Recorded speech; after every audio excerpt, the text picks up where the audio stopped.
ಈ ಭಾರತ ಮಾತೆಯ ಒಂದು ವಿಜಯಕ್ಕೋಸ್ಕರ ಪ್ರಾಣ ತ್ಯಾಗ ಮಾಡಿದಂಥ ಅನೇಕ ವಿಚಾರಗಳಿದೆ. ಅದರಲ್ಲಿ ಒಂದು ಕಾರ್ಗಿಲ್ ವಿಜಯೋತ್ಸವ ಸುಮಾರು 24 ವರ್ಷಗಳ ಹಿಂದೆ ಜಮ್ಮು ಕಾಶ್ಮೀರದ ಲಡಾಖ್ ಆ ಪರ್ವತ ಪ್ರದೇಶದಲ್ಲಿ ಪಾಕಿಸ್ತಾನದ ಅದು ನಿರಂತರ ಸ್ವಾತಂತ್ರ್ಯ ಪೂರ್ವದಲ್ಲಿ ಕೂಡ ಆ ಬಳಿಕ ಕೂಡ ನಮ್ಮ ಈ ಭಾರತಕ್ಕೆ ಒಂದು ಬೇಡವಂತ ಕೆಲಸವನ್ನು ಮಾಡುತ್ತಿರುವ ನಮಗೆಲ್ಲರಿಗೂ ಗೊತ್ತಿರುವಂಥದ್ದು. ಹಾಗೆ ನಿತ್ಯ ಇಂಥ ಘಟನೆಗಳು ನಡೀತಲೇ ಇತ್ತು. ಆದರೆ 1999 ಮೇ ತಿಂಗಳಲ್ಲಿ ಪ್ರಾರಂಭಗೊಂಡಂಥ ಈ ಒಂದು ಯುದ್ಧ ಭಾರತ ಸೈನಿಕರ ಮತ್ತು ಪಾಕಿಸ್ತಾನದ ಸೈನಿಕರ ಮಧ್ಯೆ ಸರಿಸುಮಾರು 2-3 ತಿಂಗಳು ನಡೆದಿರುವಂಥ ನಿಮಗೆಲ್ಲರಿಗೂ ಕೂಡ ಗೊತ್ತಿದೆ. 24 ವರ್ಷಗಳ ಹಿಂದೆ ಜುಲೈ 24, 1999ರಂದು ನಮ್ಮ ಧೀರ ವೀರ ಸೈನಿಕರು, ಕಿಚ್ಚೆದೆ ಸೈನಿಕರು ಲಡಾಖಿನ ಆ ಕಾರ್ಗಿಲ್ ಎಂಬ ಪ್ರದೇಶದಲ್ಲಿ ಭಾರತ ಮಾತೆಯ ವಿಜಯ ಪತಾಕೆಯನ್ನು ಹಾರಿಸಿ ನಮ್ಮ ದೇಶದ ಹಿರಿಮೆಯನ್ನ ವಿಶ್ವದಾದ್ಯಂತ ನೆನಪು ಮಾಡಿದಂಥ ಇವತ್ತಿನ ದಿನ ಕಾರ್ಗಿಲ್ ವಿಜಯೋತ್ಸವ. ಸುಮಾರು 527 ಸೈನಿಕರು ಈ ದೇಶಕ್ಕೋಸ್ಕರ ಪ್ರಾಣಾರ್ಪಣೆಯನ್ನ ಆ ಒಂದು ಸಂದರ್ಭದಲ್ಲಿ ಆ ಯುದ್ಧದಲ್ಲಿ ಮಾಡಿದ್ದಾರೆ. ಅದನ್ನ ನೆನಪು ಮಾಡುವುದಕ್ಕೋಸ್ಕರ ಕಾರ್ಗಿಲ್ ವಿಜಯೋತ್ಸವ ಅನ್ನತಕ್ಕಂಥ ಈ ಕಾರ್ಯಕ್ರಮವನ್ನು ಈ ಬಂಟರ ಸಭಾಭವನದಲ್ಲಿ ಇವತ್ತು ಜೈ ಶ್ರೀರಾಮ್ ಫ್ರೆಂಡ್ ಸರ್ಕಲ್ ಕಕ್ಕೆಮಜಲು ಇದರ ಒಂದು ಆಶ್ರಯದಲ್ಲಿ ಈಗ ನಾವು ಇಲ್ಲಿ ವೇದಿಕೆಯಲ್ಲಿ ನಡೆಸಿಕೊಡ್ಲಿಕ್ಕೆ ಇದ್ದೇವೆ. ಸುಮಾರು 24 ವರ್ಷಗಳನ್ನು ಕಳೆದು 25 ದಾಪುಗಾಲು ಹಾಕ್ತಾ ಇದೆ. 24 ವರ್ಷಗಳ ಹಿಂದೆ ಕೇವಲ ಬೆರಳೆಣಿಕೆಯ ಜನರನ್ನ ಸೇರಿಸಿಕೊಂಡು ಸಾರ್ವಜನಿಕ ಗಣೇಶೋತ್ಸವ ಎಂಬ ಹೆಸರನ್ನು ಹುಟ್ಟುಹಾಕಿ ಆ ಮುಖಾಂತರ ಇದುವರೆಗೆ ನಿರಂತರ 24 ವರ್ಷಗಳಲ್ಲಿ ಬೇರೆ ಬೇರೆ ಸಮಾಜಮುಖಿ ಕಾರ್ಯಕ್ರಮಗಳನ್ನ ಮಾಡ್ತಾ ಇದ್ದಾರೆ. ಅದರಲ್ಲಿ ಬಹಳ ಮುಖ್ಯವಾದ ಆಕರ್ಷಣೀಯವಾದ ಮತ್ತೊಂದು ಧಾರ್ಮಿಕ ಕಾರ್ಯಕ್ರಮದಲ್ಲಿ ನಮ್ಮ ಅಸೈಗೋಳಿ ಗಣೇಶೋತ್ಸವ ಎಂಬ ಹೆಸರನ್ನ ಮಾಡಿದಂಥ ಕೀರ್ತಿ ಆ ಸಂಘಕ್ಕೆ ಸಲ್ತದೆ. ಹಾಗೆ ಅವರ ಸಮಾಜಮುಖಿ ಬೇರೆ ಬೇರೆ ಕಾರ್ಯಕ್ರಮಗಳಲ್ಲಿ ಈ ವರ್ಷ ಅವರದ್ದು 25ನೇ ವರ್ಷದ ಸಾರ್ವಜನಿಕ ಗಣೇಶೋತ್ಸವಕ್ಕೆ ಅವರದೊಂದು ಕನಸಿದೆ. ಸಮಿತಿಯವರೆಲ್ಲ ಸೇರಿಕೊಂಡು ಕಳೆದ 24 ವರ್ಷದ ಚೌತಿಯಿಂದ ಮುಂದೆ ಬರುವಂಥ ಚೌತಿಯವರೆಗೆ 25 ವರ್ಷದ ಈ ರಜತ ಮಹೋತ್ಸವದ ಸವಿ ನೆನಪಿಗಾಗಿ ಸರಣಿ ಕಾರ್ಯಕ್ರಮ ಅಂತಂದ್ರೆ 25 ಸರಣಿ ಕಾರ್ಯಕ್ರಮಗಳನ್ನು ಹಮ್ಮಿಕೊಂಡಿದ್ದಾರೆ. ಈಗಾಗಲೇ 19 ಕಾರ್ಯಕ್ರಮಗಳು ಮುಗಿದಿದೆ. ಬೇರೆ ಬೇರೆ ಆಯಾಮಗಳಲ್ಲಿ ಕಾರ್ಯಕ್ರಮಗಳನ್ನು ನೀವು ಮಾಡಿದ್ದು ನೋಡಿರ್ಬೋದು. ಇವತ್ತು ಅವರದು 20ನೇ ಈ ಸರಣಿ ಕಾರ್ಯಕ್ರಮಕ್ಕೆ ಕಾರ್ಗಿಲ್ ವಿಜಯೋತ್ಸವ ಎಂಬ ಒಂದು ಈ ಕಾರ್ಯಕ್ರಮ ಮಾಡುವುದರ ಮುಖಾಂತರ ಅವರು ಇದಕ್ಕೆ ಒಂದು ಚಾಲನೆಯನ್ನು ಕೊಟ್ಟಿದ್ದಾರೆ. ಬಂದಿರತಕ್ಕಂಥ ನಿಮ್ಮೆಲ್ಲರನ್ನ ಪ್ರೀತಿಯಿಂದ ನಾನು ಈ ಸಂದರ್ಭದಲ್ಲಿ ಸ್ವಾಗತಿಸಿಕೊಳ್ತಾ ಇವತ್ತಿನ ಈ ಕಾರ್ಯಕ್ರಮಕ್ಕೆ ಈ ಕಾರ್ಯಕ್ರಮದ ದೀಪ ಪ್ರಜ್ವಲನೆ ಮಾಡಿ ಉದ್ಘಾಟನೆ ಮಾಡಲಿಕ್ಕಿದ್ದಾರೆ ಶ್ರೀಯುತ ಜಗದೀಶ ರೈ ಬೆಳ್ಮ ಹೊಸಮನೆ, ಉದ್ಯಮಿಗಳು, ಶ್ರೀ ಅಯ್ಯಪ್ಪ ಸ್ವಾಮಿ ದೇವಸ್ಥಾನ ಬೆಳ್ಮ ದೇವಳಕಟ್ಟಿ ಇದರ ಆಡಳಿತ ಮಂಡಳಿಯ ಸದಸ್ಯರು, ಅಧ್ಯಕ್ಷರು, ಹಾಗೆಯೇ ಬಂಟರ ಸಂಘ ಉಳ್ಳಾಲ ವಲಯ ಇದರ ಉಪಾಧ್ಯಕ್ಷರು. ದಯಮಾಡಿ ತಾವು ವೇದಿಕೆಗೆ ಒಂದು ತಮ್ಮ ಆಸನವನ್ನು ಸ್ವೀಕರಿಸಬೇಕು. ಹಾಗೆ ಇವತ್ತಿನ ಈ ಒಂದು ಕಾರ್ಯಕ್ರಮದಲ್ಲಿ ದಿಕ್ಸೂಚಿ ಭಾಷಣವನ್ನು ಮಾಡಲಿಕ್ಕೆ ಈಗಾಗಲೇ ಅವರು ನಮ್ಮೊಂದಿಗೆ ಬಂದು ಸೇರಿಕೊಂಡಿದ್ದರು, ಸ್ವಲ್ಪ ಇಲ್ಲೇ ಎಲ್ಲೋ ಇರ್ತಾರೆ. ಶ್ರೀಕೃಷ್ಣ ಉಪಾಧ್ಯಾಯ, ಪ್ರಖರ ವಾಗ್ಮಿಗಳು, ಪುತ್ತೂರು, ಅಂಬಿಕಾ ಕಾಲೇಜು ಇದರ ಸಂಪನ್ಮೂಲ ಉಪಾಧ್ಯಾಯರಾಗಿ ಸೇವೆಯನ್ನ ಸಲ್ಲಿಸ್ತಾ ಇದ್ದಾರೆ. ಇವತ್ತಿನ ಕಾರ್ಯಕ್ರಮಕ್ಕೆ ನಿಜವಾಗಿ ಶ್ರೀಕಾಂತ್ ಶೆಟ್ಟಿ ಕಾರ್ಕಳ, ಪ್ರಖರ ವಾಗ್ಮಿಗಳು ಅವರ ದಿಕ್ಸೂಚಿ ಭಾಷಣ ಅಂತಿತ್ತು. ಅವರ ಆರೋಗ್ಯದ ಒಂದು ಸಮಸ್ಯೆಯಿಂದಾಗಿ ಅವರ ಸ್ಥಾನವನ್ನು ಶ್ರೀಯುತ ಕೃಷ್ಣ ಉಪಾಧ್ಯಾಯರು ಈಗ ಬಂದು ಸೇರಿಕೊಳ್ಳಿಕ್ಕಿದ್ದಾರೆ. ಹಾಗೆ ಇವತ್ತು ನಾವು ಕಾರ್ಗಿಲ್ ವಿಜಯೋತ್ಸವ ಅಂತ ಹೇಳಿದ ಕೂಡಲೇ ಅದು ಸೈನಿಕರದರ ಬಗ್ಗೆ ಎರಡು ಮಾತಿಲ್ಲ. ಹಾಗಾಗಿ ಈ ಒಂದು ಕಾರ್ಯಕ್ರಮದಲ್ಲಿ ಒಂದು 4 ಆಯ್ದ ಈ ಭಾಗದ ಸೈನಿಕರನ್ನ ಒಂದು ಗೌರವಿಸಬೇಕು, ಅವರನ್ನು ಅಭಿನಂದಿಸಬೇಕು ಅಂತ ಚಿಂತನೆ ಮಾಡಿದ ಪ್ರಕಾರ ಈ ಒಂದು ವೇದಿಕೆಯಲ್ಲಿ ನಮ್ಮೊಂದಿಗೆ ಶ್ರೀಯುತ ಉಮಾನಾಥ ರೈಗಳು, ಇವರೆಲ್ಲರೂ ಕೂಡ ನಿವೃತ್ತ ಸೈನಿಕರು, ಉಮಾನಾಥ ರೈ ಅವರು, ಶ್ರೀಯುತ ಸುರೇಶ್ ರಾಮನ್ ಅವರು, ಹಾಗೆ ಪ್ರವೀಣ್ ಕುಮಾರ್ ರೈ ಅವರು, ಹಾಗೆ ಲೋಕೇಶ್ ಎಂಬಿ, ತಾವುಗಳು ಕೂಡ ದಯಮಾಡಿ ವೇದಿಕೆಗೆ ಬಂದು ನಿಮ್ಮ ಆಸನವನ್ನು ಅಲಂಕರಿಸಬೇಕು ವಿನಂತಿಯನ್ನು ಮಾಡ್ತಾ ಇದ್ದೇನೆ. ಜಗದೀಶ್ ರೈ ಬೆಳ್ಮ, ಹಾಗೆ ಇವತ್ತಿನ ಕಾರ್ಯಕ್ರಮದ ಒಂದು ಸಭಾಧ್ಯಕ್ಷತೆಯನ್ನು ವಹಿಸಲಿಕ್ಕಿದ್ದಾರೆ ಕ್ಯಾಪ್ಟನ್ ಶ್ರೀ ಬ್ರಜೇಶ್ ಚೌಟ, ನಿವೃತ್ತ ಸೈನಿಕರು, ಬಂದು ವೇದಿಕೆಯ ಸಭಾಧ್ಯಕ್ಷತೆಯನ್ನು ವಹಿಸಿಕೊಳ್ಳಬೇಕಂತ ವಿನಂತಿಯನ್ನು ಮಾಡ್ತಾ ಇದ್ದೇನೆ. ಹಾಗೆ ನಾವು ಮಾಜಿ ಸೈನಿಕರನ್ನ ಮತ್ತೆ ಗೌರವದ ಸಂದರ್ಭದಲ್ಲಿ ಅವರನ್ನ ವೇದಿಕೆಗೆ ಆಮಂತ್ರಿಸ್ತೇವೆ. ಹಾಗೆ ಈ ಒಂದು ಜೈ ಶ್ರೀರಾಮ್ ಫ್ರೆಂಡ್ ಸರ್ಕಲ್ ಇದರ ಅಧ್ಯಕ್ಷರಾಗಿರುವಂತಹ ಸನತ್ ರೈ ಕಕ್ಕೆಮಜಲ್, ತಾವು ಕೂಡ ದಯಮಾಡಿ ವೇದಿಕೆಗೆ ಬರಬೇಕು. ಹಾಗೆ ಈ ಒಂದು ಕಾರ್ಯಕ್ರಮದ ಸಂಘಟಕರು, ಜೈ ಶ್ರೀರಾಮ್ ಫ್ರೆಂಡ್ ಸರ್ಕಲ್ ಇದರ ಪ್ರಧಾನ ಕಾರ್ಯದರ್ಶಿಗಳಾಗಿರುವಂತಹ ಶ್ರೀಯುತ ಶಿವಪ್ರಸಾದ್ ಕಕ್ಕೆಮಜಲ್, ತಾವು ಕೂಡ ವೇದಿಕೆಯಲ್ಲಿ ಆಸನವನ್ನು ಅಲಂಕರಿಸಬೇಕು. ಹಾಗೆ ಈಗಾಗಲೇ ನಮ್ಮೊಂದಿಗೆ ದಿಕ್ಸೂಚಿ ಭಾಷಣವನ್ನು ಮಾಡುವಂತಹ ಉಪಾಧ್ಯಾಯರು, ಶ್ರೀಕೃಷ್ಣ ಉಪಾಧ್ಯಾಯರು ಬಂದು ಸೇರಿಕೊಳ್ಳಿಕ್ಕಿದ್ದಾರೆ.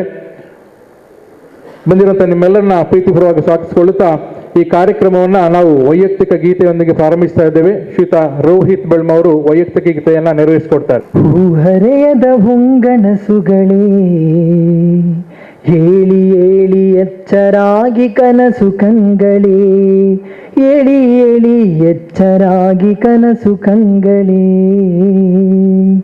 ಕತ್ತಲೆಗಿದು ಸಾವು ಸುತ್ತಲೂ ಮುಂಜಾವು, ಕತ್ತಲೆಗಿದು ಸಾವು ಸುತ್ತಲೂ ಮುಂಜಾವು. ಕರೆವಳು ಶಾದೇವಿ ಮಂಗಳೇ ಸುಮಂಗಳೇ, ಎಚ್ಚರಾಗಿ ಕನಸು ಕಂಗಳೇ, ಏಳಿ ಏಳಿ ಎಚ್ಚರಾಗಿ ಕನಸು ಕಂಗಳೇ. ನೋವಿನಿರುಳು ನರಳಿ ನರಳಿ ಸರಿದಿದೆ, ನಗುವು ನಲಿವಿಗಾಗಿ ಕದವ ತೆರೆದಿದೆ. ನೋವಿನಿರುಳು ನರಳಿ ನರಳಿ ಸರಿದಿದೆ, ನಗುವು ನಲಿವಿಗಾಗಿ ಕದವ ತೆರೆದಿದೆ. ಸೂತ್ರಬದ್ಧ ಕಾರ್ಯ ನಮ್ಮ ಎದುರಿದೆ, ಲೋಕ ನಮ್ಮ ನಿಲುವಿಗಾಗಿ ಕಾದಿದೆ. ಅಬಲ ಶಕ್ತರಲ್ಲ ಸಬಲರು ನಾವೆಲ್ಲ, ಅಬಲ ಶಕ್ತರಲ್ಲ ಸಬಲರು ನಾವೆಲ್ಲ. ಹಗಳಿಗರಳಬೇಕು ನೈದಿಲೆ ನೈದಿಲೆ, ಹಗಳಿಗರಳಬೇಕು ನೈದಿಲೆ. ಏಳಿ ಏಳಿ ಎಚ್ಚರಾಗಿ ಕನಸು ಕಂಗಳೇ, ಏಳಿ ಏಳಿ ಎಚ್ಚರಾಗಿ ಕನಸು ಕಂಗಳೇ. ಹುಲಿಯ ಮನಿಸಿ ಹಲ್ಲೆನಿಸಿದ ಭರತ ಬಲ, ಚಕ್ರವ್ಯೂಹ ಮುರಿದ ಅಭಿಮನ್ಯು ಚಲ. ಹುಲಿಯ ಮನಸಿ ಹಲ್ಲೆನಿಸಿದ ಭರತ ಬಲ, ಚಕ್ರವ್ಯೂಹ ಮುರಿದ ಅಭಿಮನ್ಯು ಚಲ. ಹುಲಿಯ ಹೊಡೆದ ವೀರ ಹುಡುಗ ಹೊಯ್ಸಳ, ವೀರವಾರಸಿಕೆಯ ಹಿಂದೂ ಸಂಕುಲ. ಪುತ್ರ ಭಾವದೊಳಗೆ ಕ್ಷಾತ್ರ ಭಾವ ಬೆಳಗೆ, ಪುತ್ರ ಭಾವದೊಳಗೆ ಕ್ಷಾತ್ರ ಭಾವ ಬೆಳಗೆ. ರಾಷ್ಟ್ರ ಶಕ್ತಿಗದುವೆ ಹಿನ್ನೆಲೆ ಹಿನ್ನೆಲೆ, ರಾಷ್ಟ್ರ ಶಕ್ತಿಗದುವೆ ಹಿನ್ನೆಲೆ. ಏಳಿ ಏಳಿ ಎಚ್ಚರಾಗಿ ಕನಸು ಕಂಗಳೇ, ಏಳಿ ಏಳಿ ಎಚ್ಚರಾಗಿ ಕನಸು ಕಂಗಳೇ. ಸೋಲಿನ ಸುರ ಹೊಂದಬೇಕು ಅವನತಿ, ಗೆಲುವಿನ ಸ್ವರ ಪಡೆಯಬೇಕು ಉನ್ನತಿ. ಸೋಲಿನ ಸುರ ಹೊಂದಬೇಕು ಅವನತಿ, ಗೆಲುವಿನ ಸ್ವರ ಪಡೆಯಬೇಕು ಉನ್ನತಿ. ಕಾರ್ಯಕಾಲ ಕಾಯುತಿಹಳು ಭಾರತಿ, ರಾಷ್ಟ್ರರಥಕ್ಕೆ ನಮ್ಮ ಶಕ್ತಿ ಸಾರಥಿ. ಛಲದಲ್ಲಿ ಒಂದಾಗಿ ಜಗದಲ್ಲಿ ಒಂದಾಗಿ, ಛಲದಲ್ಲಿ ಒಂದಾಗಿ ಜಗದಲ್ಲಿ ಮುಂದಾಗಿ. ನಿಲ್ಲುವುದೊಂದೇ ನಮ್ಮ ಮುನ್ನೆಲೆ ಮುನ್ನೆಲೆ, ನಿಲ್ಲುವುದೊಂದೇ ನಮ್ಮ ಮುನ್ನೆಲೆ.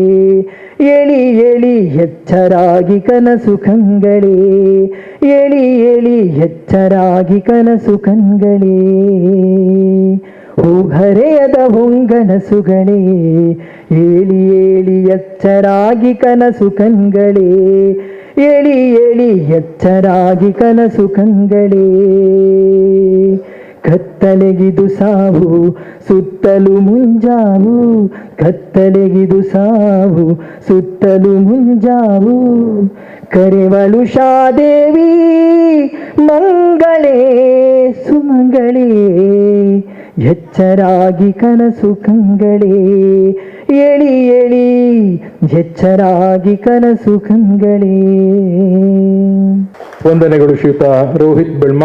ಇವೆಲ್ಲ ಯೂಟ್ಯೂಬಲ್ಲಿ ನೋಡಿರ್ಬೋದು. ಶ್ರೀ ಗೋಪಾಲಕೃಷ್ಣ ಭಜನಾ ಮಂದಿರ ಮುಲಾರ ಕೊಣಾಜಿ ಇದರ ಭಜನಾ ತಂಡದ ಸದಸ್ಯರಾಗಿ ಉತ್ಸಾಹಿ ತರುಣವೃಂದ ಅಂತ ಅವರೊಂದು ತಂಡವನ್ನ ಕಟ್ಟಿಕೊಂಡು ಒಳ್ಳೊಳ್ಳೆಯ ಹಾಡುಗಳನ್ನ ಭಜನೆಯನ್ನ ಯೂಟ್ಯೂಬಲ್ಲಿ ಹರಿಬಿಡ್ತಾ ಇದ್ದಾರೆ ಕ್ರಮ. ಹಾಗಾಗಿ ಎಲ್ಲ ನಾವು ಲೈಟ್ ಅನ್ನ ಆಫ್ ಮಾಡ್ತೇವೆ. ದಯಮಾಡಿ ಬಂದಿರುವಲ್ಲಿ ಒಂದು ವಿನಂತಿ, ಕಳಕಳಿಯ ವಿನಮ್ರ ವಿನಂತಿ, ನಿಮ್ಮೆಲ್ಲ ಮೊಬೈಲ್ ಅನ್ನ ಒಂದು ಸ್ವಿಚ್ ಆಫ್ ಮಾಡಿ ಅಥವಾ ಸೈಲೆಂಟ್ ಮೋಡಲ್ಲಿ ಇಡಿ. ಇಲ್ಲದ್ರದ್ದು ರಿಂಗಣಿಸ್ತಾ ಇರ್ತದೆ, ಕಾಲ್ ಬರ್ತಾ ಇರ್ತದೆ. ಹಾಗಾಗಿ ದಯಮಾಡಿ ಇಂಥ ಒಂದು ಭಾವನಾತ್ಮಕ ಕಾರ್ಯಕ್ರಮದಲ್ಲಿ ಭಾಗವಹಿಸುವಾಗ ನಾವು ಕೂಡ ಭಾವುಕರಾಗಿ ಬಹಳ ಒಂದು ಶ್ರದ್ಧೆಯಿಂದ ಗಂಭೀರವಾಗಿ ಕಾರ್ಯಕ್ರಮದಲ್ಲಿ ಭಾಗವಹಿಸಬೇಕು. ಅದಕ್ಕೋಸ್ಕರ ತಮ್ಮಲ್ಲಿ ವಿನಂತಿಯನ್ನು ಮಾಡ್ತಾ ಇದ್ದೇನೆ. ತಮ್ಮ ಎಲ್ಲ ಮೊಬೈಲನ್ನು ಸಾಧ್ಯವಾದರೆ ಸ್ವಿಚ್ ಆಫ್ ಮಾಡಿ, ಇಲ್ಲ ಸೈಲೆಂಟ್ ಮೋಡಲ್ಲಿ ಇಟ್ಕೊಳ್ಬೇಕು. ಕಾರ್ಯಕ್ರಮದ ಮುಂದಕ್ಕೆ ಇವತ್ತಿನ ಈ ಕಾರ್ಯಕ್ರಮಕ್ಕೆ ಬಂದಿರತಕ್ಕಂಥ ಎಲ್ಲರನ್ನು ಕೂಡ ಪ್ರೀತಿಪೂರ್ವಕವಾಗಿ ಸ್ವಾಗತಿಸ್ತಾ ಇದ್ದಾರೆ. ಎಲ್ಲರನ್ನ ಪ್ರೀತಿಪೂರ್ವಕವಾಗಿ ಸ್ವಾಗತಿಸಲಿದ್ದಾರೆ. ಈ ಒಂದು ಕಾರ್ಯಕ್ರಮದ ಸಂಯೋಜಕರು ಹಾಗೆ ಜೈ ಶ್ರೀರಾಮ್ ಫ್ರೆಂಡ್ಸ್ ಸರ್ಕಲ್ ಇದರ ಪ್ರಧಾನ ಕಾರ್ಯದರ್ಶಿಗಳಾಗಿದ್ದ ಶ್ರೀಯುತ ಶಿವಪ್ರಕಾಶ್ ಶಿವಪ್ರಸಾದ್ ಕಕ್ಕೆಮಜಲು ಇವರು. ಜೈ ಶ್ರೀರಾಮ್ ಫ್ರೆಂಡ್ಸ್ ಸರ್ಕಲ್ ಕಕ್ಕಿಮಜಲು ಈ ಹಸಿಗೋಳಿ ಪರಿಸರದಲ್ಲಿ ಹುಟ್ಟಿಕೊಂಡಂಥ ಒಂದು ಸಣ್ಣ ಸಂಸ್ಥೆ ನೋಡುತ್ತಲೇ 25 ವಸಂತಗಳು ಕಳೆದು ಹೋದವು. ಈ ವರ್ಷದ ಗಣೇಶೋತ್ಸವ ನಮ್ಮ 25ನೇ ರಜತ ಮಹೋತ್ಸವದ ಆಚರಣೆಯನ್ನು ನಾವು ಮಾಡ್ತಿದ್ದೇವೆ. ಈ ರಜತ ಮಹೋತ್ಸವದ ಆಚರಣೆಗೆ ವಿವಿಧ ಕ್ಷೇತ್ರಗಳಲ್ಲಿ ಸಾಂಸ್ಕೃತಿಕ, ಕ್ರೀಡಾ, ಶೈಕ್ಷಣಿಕ ಕ್ಷೇತ್ರಗಳಲ್ಲಿ ವಿವಿಧ 25 ಸೇವಾ ಚಟುವಟಿಕೆಗಳನ್ನು, ಕಾರ್ಯಕ್ರಮಗಳನ್ನು ಮಾಡಬೇಕನ್ನುವ ಹಂಬಲದಿಂದ ನಿರಂತರವಾಗಿ ತಿಂಗಳಿಗೆ 2ರಂತೆ ಮೊನ್ನೆ ಆದಿತ್ಯವಾರಕ್ಕೆ ಆಟಿಡೊಂಜಿ ದಿನ ಕಾರ್ಯಕ್ರಮದೊಂದಿಗೆ 19 ಕಾರ್ಯಕ್ರಮಗಳನ್ನು ನಾವು ಯಶಸ್ವಿಯಾಗಿ ನಿರ್ವಹಿಸಿದ್ದೇವೆ. ರಾಷ್ಟ್ರೀಯ ಸ್ವಯಂ ಸೇವಕರಾದ ನಾವೆಲ್ಲರೂ ಈ ರಾಷ್ಟ್ರೀಯತೆಯ ಚಿಂತನೆ ಇಲ್ಲ ಅಂತ ಸಂಘದ ಸದಸ್ಯರೆಲ್ಲ ಕಾರ್ಗಿಲ್ಗೆ ಹೋರಾಟ ಮಾಡಿದಂಥ ವೀರ ಯೋಧರನ್ನು ನಮನ ಮಾಡುವಂಥ ಒಂದು ಕಾರ್ಯಕ್ರಮ ಕೂಡ ಈ ರಜತ ಮಹೋತ್ಸವ ಕಾರ್ಯಕ್ರಮದಲ್ಲಿ ಜೋಡಣೆ ಮಾಡಿಕೊಳ್ಳುವ ಎನ್ನುವ ಒಂದು ಹಂಬಲದೊಂದಿಗೆ ನಾವು ಈ ರಜತ ಮಹೋತ್ಸವದ 25 ಕಾರ್ಯಕ್ರಮದಲ್ಲಿ ಕಾರ್ಗಿಲ್ ವಿಜಯೋತ್ಸವ ದಿವಸ ಕೂಡ ಸೇರಿಸಿಕೊಂಡು 2-3 ದಿನಗಳಲ್ಲಿ ಸುರಿಯುವ ಮಳೆಯಲ್ಲಿ ನಮಗೆ ಭಾರಿ ಹೆದರಿಕೆ ಇತ್ತು. ಸಂಖ್ಯೆ ಆಗ್ತದ ಜನ ಸೇರ್ತಾರ ಅಂತ. ನಮ್ಮೆಲ್ಲ ನಿರೀಕ್ಷೆಯನ್ನು ಮೀರಿ ನಾವು ಕರೆದಂಥ ಎಲ್ಲ ನಮ್ಮ ಸಂಘದ ಹಿತೈಷಿಗಳು, ದೇಶ ಪ್ರೇಮಿ ಬಂಧುಗಳು ಎಲ್ಲರೂ ಬಂದು ಸೇರಿದ್ದೀರಿ. ಇವತ್ತಿನ ಕಾರ್ಗಿಲ್ ವಿಜಯೋತ್ಸವದ ಅಧ್ಯಕ್ಷ ಸ್ಥಾನವನ್ನು ವಹಿಸಿದಂಥ ಕ್ಯಾಪ್ಟನ್ ಬ್ರಿಜೇಶ್ ಚೌಟ ಇವರು ನಮ್ಮೊಂದಿಗಿದ್ದಾರೆ. ಇವರನ್ನು ಕಾರ್ಯಕ್ರಮಕ್ಕೆ ಪ್ರೀತಿಪೂರ್ವಕವಾಗಿ ಸ್ವಾಗತಿಸ್ತೇನೆ. ಇವರಿಗೆ ರತ್ನಾಕರ್ ಶೆಟ್ಟಿಗಾರ್ ಇವರು ಶಾಲು ಹಾಕಿ ಸ್ವಾಗತಿಸಬೇಕಾಗಿ ವಿನಂತಿ. ಶ್ರೀಕಾಂತ್ ಶೆಟ್ಟಿ ಕಾರ್ಕಳ ಇವರು ಬರಬೇಕಿತ್ತು. ಅನಾರೋಗ್ಯದ ನಿಮಿತ್ತ ಶ್ರೀ ಕೃಷ್ಣ ಉಪಾಧ್ಯಾಯರನ್ನು ನಮ್ಮೊಂದಿಗೆ ಕಲಿಸಿದ್ದಾರೆ. ಪ್ರಬಲ ವಾಗ್ಮಿಗಳು, ನಮ್ಮ ನೆಚ್ಚಿನ ಉಪಾಧ್ಯಾಯರು ಸಮಯೋಚಿತವಾಗಿ ಬಹಳ ಬೇಗನೆ ಬಂದು ನಮ್ಮೊಂದಿಗೆ ಸೇರಿಕೊಂಡಿದ್ದಾರೆ. ಇವರನ್ನು ಕೂಡ ಈ ಕಾರ್ಯಕ್ರಮಕ್ಕೆ ಪ್ರೀತಿಪೂರ್ವಕವಾಗಿ ಸ್ವಾಗತಿಸ್ತೇನೆ. ಇವರಿಗೆ ಲೋಹಿತ್ ಕಕ್ಕೆಮಜಲು ಇವರು ಶಾಲು ಹಾಕಿ ಸ್ವಾಗತಿಸಬೇಕು. ಬಂಟರ ಸಂಘದ ಅಧ್ಯಕ್ಷರು ನಮ್ಮ ಕಾರ್ಯಕ್ರಮದಲ್ಲಿ ಇರಬೇಕಿತ್ತು. ಅವರ ಮಾತೃ ನಿಯೋಗದಿಂದ ಇವತ್ತು ಉಪಾಧ್ಯಕ್ಷರಾದಂಥ ಜಗದೀಶ್ ರೈ ಬೆಲ್ಮಬರಿಕೆ ಇವರು ನಮ್ಮೊಂದಿಗಿದ್ದಾರೆ. ನಮ್ಮ ಎಲ್ಲ ಕಾರ್ಯಕ್ರಮದಲ್ಲಿ ಕೂಡ ನಮ್ಮೊಟ್ಟಿಗೆ ಇರುವವರು, ನಮ್ಮನ್ನು ಬೆನ್ನು ತಟ್ಟಿ ಪ್ರೋತ್ಸಾಹಿಸುವಂಥ ಜಗದೀಶ್ ರೈ ಬೆಲ್ಮಬರಿಕೆ ಇವರನ್ನು ಈ ಕಾರ್ಯಕ್ರಮಕ್ಕೆ ಸ್ವಾಗತಿಸಿದ್ದೇನೆ. ಇವರಿಗೆ ಸನತ್ ಕುಮಾರ್ ಇವರು ಶಾಲು ಹಾಕಿ ಸ್ವಾಗತಿಸಬೇಕು. ಬಂದಂಥ ಎಲ್ಲ ಮಿತ್ರರನ್ನು, ಪ್ರಮುಖರನ್ನು, ಹಾಗೆ ಇವತ್ತು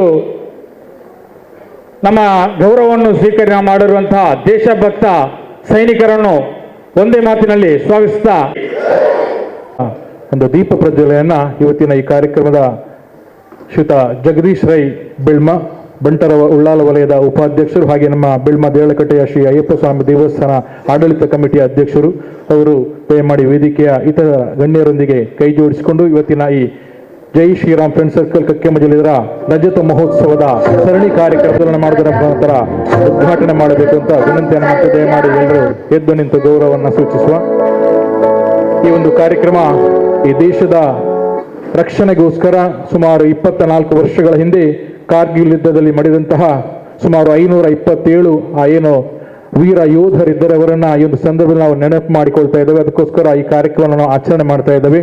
ಅಸತೋಮ ಸದ್ಗಮಯ ತಮಸೋಮ ಜ್ಯೋತಿರ್ಗಮಯ ಮೃತ್ಯುರ್ಮ ಅಮೃತಂ ಗಮಯ. ಓಂ ಶಾಂತಿ ಶಾಂತಿ ಶಾಂತಿ.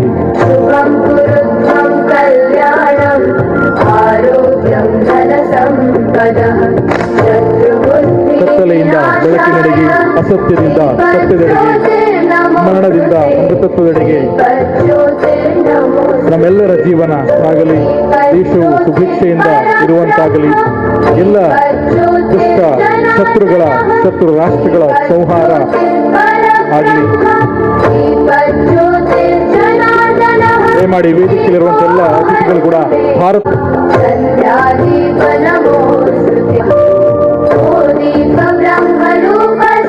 ಆಯಾಯ ಕಷ್ಟ ಸಂದರ್ಭದಲ್ಲಿ ಬಂದಂತಹ ಎಲ್ಲ ಕಷ್ಟಗಳನ್ನು ಎದುರಿಸಲಿಕ್ಕೆ ವಿಶೇಷವಾಗಿ ನಮ್ಮ ದೇಶದ ಸೈನಿಕರಿಗೆ ಒಂದು ಧೈರ್ಯವನ್ನ ಕರುಣಿಸಿ ದೇಶದಲ್ಲಿ ಜನ್ಮ ಕೊಟ್ಟಂತಹ ತಾಯಿ ಭಾರತಿಗೆ ಒಂದು ಪುಷ್ಪಾರ್ಚನೆಯನ್ನ ವೇದಿಕೆಯಲ್ಲಿರುವಂತಹ ಗಣ್ಯರು ಮಾಡ್ತಾ ಇದ್ದಾರೆ.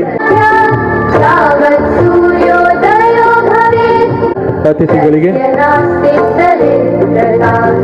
ಹಾಗೆ ಈ ಒಂದು ಕಾರ್ಯಕ್ರಮದಲ್ಲಿ ಬೇರೆ ಬೇರೆ ಸಂಘಟನೆಯ ಮುಖಂಡರಲ್ಲಿ ಇದ್ದಾರೆ, ಅವರನ್ನು ನಾವು ಗುರುತಿಸಿಕೊಳ್ತಾ ಇದ್ದೇವೆ.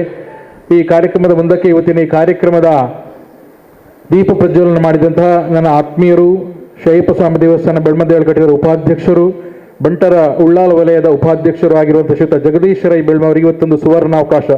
ಇವರು ದಯಮಾಡಿ ತಮ್ಮ ಉದ್ಘಾಟನಾ 2 ಮಾತುಗಳನ್ನು ಆಡಬೇಕೆಂದು ವಿನಂತಿಯನ್ನು ಮಾಡ್ತಾ ಇದ್ದೇನೆ. ಹಾಗೆ ಈ ಕಾರ್ಯಕ್ರಮದಲ್ಲಿ ಇವರು ತಮ್ಮ 2 ಮಾತುಗಳನ್ನು ಆಡಬೇಕೆಂದು ವಿನಂತಿಯನ್ನು ಮಾಡ್ತಾ ಇದ್ದೇನೆ. ಸಭಾಧ್ಯಕ್ಷರೇ, ಅತಿಥಿ ಗಣ್ಯರೇ, ಆಯೋಜಿಸಿದ್ದಾರೆ. ಇವರಿಗೆ ದೇವರು ಆರೋಗ್ಯ ಸಂಪತ್ತನ್ನು ಕೊಡಲೆಂದು ಆಶಿಸುತ್ತಾ ನನ್ನೆಲ್ಲ ಭಾಗ ಮುಗಿಸ್ತೇನೆ. ಮಾಡ್ತಿರುವಂತಹ ಆದರಣೀಯರಾಗಿದ್ದ ಶ್ರೀಕೃಷ್ಣ ಉಪಾಧ್ಯಾಯರವರು ಈಗ ದಿಕ್ಸೂಚಿ ಭಾಷಣ ಮಾಡಬೇಕು ಅಂತ ತಮ್ಮಲ್ಲಿ ಕಳೆ ವಿನಂತಿಯನ್ನ ಮಾಡ್ತಾ ಇದ್ದೇನೆ. ಅನೇಕ ಜನ್ಮ ಸಂಪ್ರಾಪ್ತ ಕರ್ಮಬಂಧ ವಿದಾಹಿನೇ ಆತ್ಮಜ್ಞಾನ ಪ್ರದಾನೇನ ತಸ್ಮೈ ಶ್ರೀ ಗುರವೇ ನಮಃ. ಗುಡಿಯಲ್ಲಿರುವ ದೇವರಿಗೂ ಗಡಿಯಲ್ಲಿರುವ ಸೈನಿಕನಿಗೂ ಅತ್ಯಂತ ಶ್ರದ್ಧಾಪೂರ್ವಕವಾದ ನಮಸ್ಕಾರಗಳನ್ನು ಮನಸ್ಸಿನಲ್ಲಿಯೇ ಸಲ್ಲಿಸ್ತಾ ಈ ಕಾರ್ಯಕ್ರಮದ ಸಭಾವೇದಿಕೆಯನ್ನು ಶ್ರೀಮಂತಗೊಳಿಸಿರುವ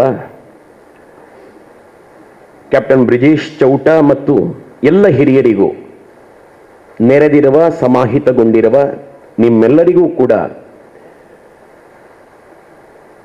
ಭಾರತ ಗೆದ್ದ ದಿನದ ಸಂಭ್ರಮಾಚರಣೆಯ ವಿಶೇಷ ನಮನಗಳನ್ನು ಸಮರ್ಪಿಸ್ತಾ ಒಂದಷ್ಟು ಈ ಹಿನ್ನೆಲೆಯಲ್ಲಿ ಹೃದಯದ ಮಾತುಗಳನ್ನು ನಿಮ್ಮ ಮುಂದಿಡುವುದಕ್ಕೆ ಉಪಕ್ರಮಿಸ್ತಾ ಇದ್ದೇನೆ.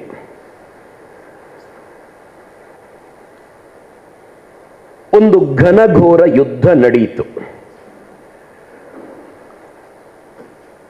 ಯುದ್ಧ ಯಾಕೆ ನಡೆಯಿತು? ನ್ಯಾಯ ಯಾರದ್ದು, ಅನ್ಯಾಯ ಯಾರದ್ದು, ಸತ್ಯ ಯಾರ ಕಡೆಗಿದೆ? ಒಬ್ಬ ಪಾಕಿಸ್ತಾನದ ಹುಡುಗನ ಹತ್ರ ಹೋಗಿ ಕೇಳಿದರೆ ಆತ ಏನು ಹೇಳುತ್ತಾನೆ? ಮೂರನೇವನಾಗಿ, ಭಾರತೀಯನೂ ಅಲ್ಲದೆ ಪಾಕಿಸ್ತಾನಿಯನೂ ಅಲ್ಲದೆ ಯಾವುದೋ 3ನೇ ದೇಶದವರು ಏನು ಹೇಳುತ್ತಾರೆ ಯುದ್ಧದ ಬಗ್ಗೆ? ನಾವೊಂದು ಸ್ವಲ್ಪ ಹಿಸ್ಟ್ರಿಯನ್ನ ತಿಳ್ಕೊಳ್ಬೇಕು ಅಂತ ಅನ್ಸೋದು ನನಗೆ. ನಾನು ನಮ್ಮ ಮಕ್ಕಳ ಹತ್ರ ಕೇಳ್ತಿದ್ದೆ, ಯಾರದಪ್ಪ ಸತ್ಯ ನ್ಯಾಯ ಯಾರದ್ದು? ಕಾಶ್ಮೀರಕ್ಕಾಗಿ ಪಾಕಿಸ್ತಾನದ ನಿರಂತರ ಆಕ್ರಮಣಗಳು, ಪಾಕಿಸ್ತಾನ ಯಾರದ್ದು? ನಮ್ದು ಸರ್ ಅಂದ್ರು. ನಮ್ದು ಅಂತ ಹೇಳೋದಕ್ಕೆ ಏನ್ ದಾಖಲೆ ಕೊಡ್ತೀರಿ? ನಮಗೆ 1947ನೇ ಇಸವಿಯಲ್ಲಿ ಸ್ವಾತಂತ್ರ್ಯ ಬಂತು. ಸ್ವಾತಂತ್ರ್ಯವನ್ನ ಕೊಡುವಾಗ ಬ್ರಿಟಿಷರು ಈ ದೇಶವನ್ನ ತುಂಡು ಮಾಡಿ 2 ದೇಶಗಳಿಗೆ ಸ್ವಾತಂತ್ರ್ಯವನ್ನ ಕೊಟ್ಟರು. ಆಗ ನಮ್ಮ ಭಾರತ ಹೀಗಿರಲಿಲ್ಲ. ಈಗಿರುವ ಭಾರತದ ಸ್ವರೂಪ ರಚನೆಗೊಳ್ಳುವುದಕ್ಕೆ 1950ರ ತನಕ ಕಾಯಬೇಕಾಯಿತು. 1947 ಆಗಸ್ಟ್ 15ರಿಂದ 1950 ಜನವರಿ 26ರ ತನಕ ಕಾದ ನಂತರ ಈಗಿರುವ ಭಾರತ ನಮಗೆ ಸಿಕ್ಕಿದ್ದು.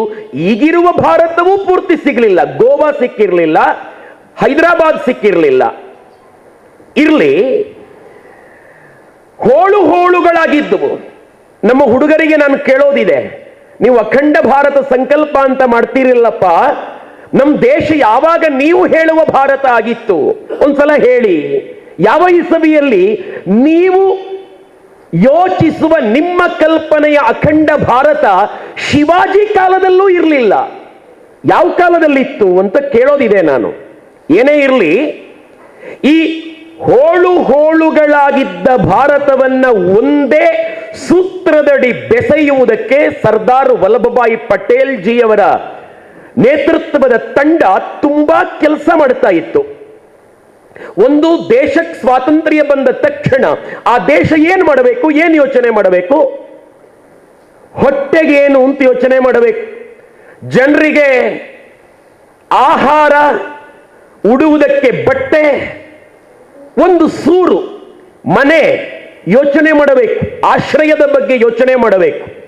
ಆ ನಂತರ ಜಾಬ್ ಕೊಡೋದ್ರ ಬಗ್ಗೆ ಯೋಚನೆ ಮಾಡಬೇಕು, ಶಿಕ್ಷಣದ ಬಗ್ಗೆ ಯೋಚನೆ ಮಾಡಬೇಕು, ಸಂಪರ್ಕ ರಸ್ತೆಗಳ ಬಗ್ಗೆ ಯೋಚನೆ ಮಾಡಬೇಕು, ಸರ್ಕಾರಿ ಶಾಲಾ ಕಾಲೇಜುಗಳು, ಸರ್ಕಾರಿ ಕಚೇರಿಗಳ ಕಟ್ಟಡಗಳ ನಿರ್ಮಾಣಗಳ ಬಗ್ಗೆ ಯೋಚನೆ ಮಾಡಬೇಕು, ಸಂವಿಧಾನ ರಚನೆ ಬಗ್ಗೆ ಯೋಚನೆ ಮಾಡಬೇಕು, ಸೇನೆಯನ್ನ ಬಲಪಡಿಸೋದರ ಬಗ್ಗೆ ಯೋಚನೆ ಮಾಡಬೇಕು, ಪೊಲೀಸ್ ವ್ಯವಸ್ಥೆ ಸುಭದ್ರ ಆಗೋ ಕಡೆ ಯೋಚನೆ ಮಾಡಬೇಕು.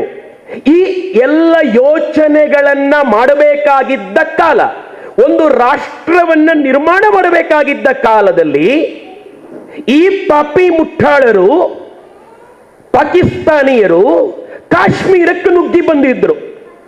ಯಾವಾಗ ಶುರುವಾಯಿತು ಅಂತಂದ್ರೆ 1999ರಲ್ಲಿ ಶುರುವಾದದ್ದಲ್ಲ ಇವರ ಅತಿಕ್ರಮಣಗಳು. ಸ್ವಾತಂತ್ರ್ಯ ಸಿಕ್ಕಿದ ವರ್ಷವೇ ಇವರು ನುಗ್ಗಿದ್ರು. ಆಗ ಕಾಶ್ಮೀರ ನಮ್ದಾಗಿರ್ಲಿಲ್ಲ. ನಾನು ಹೇಳಿದೆ, ಹೇಗೆ 544ಕ್ಕೂ ಹೆಚ್ಚು ದೇಶಿ ಸಂಸ್ಥಾನಗಳು ಬೇರೆ ಬೇರೆ ಬೇರೆ ಬೇರೆ ಆಗಿದ್ವೋ, 1950ರ ತನಕ ಕಾಯ್ಬೇಕಾಯಿತು ಅಂತ ಹೇಳಿದ್ನೋ, ಅದೇ ರೀತಿ ಕಾಶ್ಮೀರ ರಾಜ ಹರಿಸಿಂಗನ ಕೈಯಲ್ಲಿತ್ತು.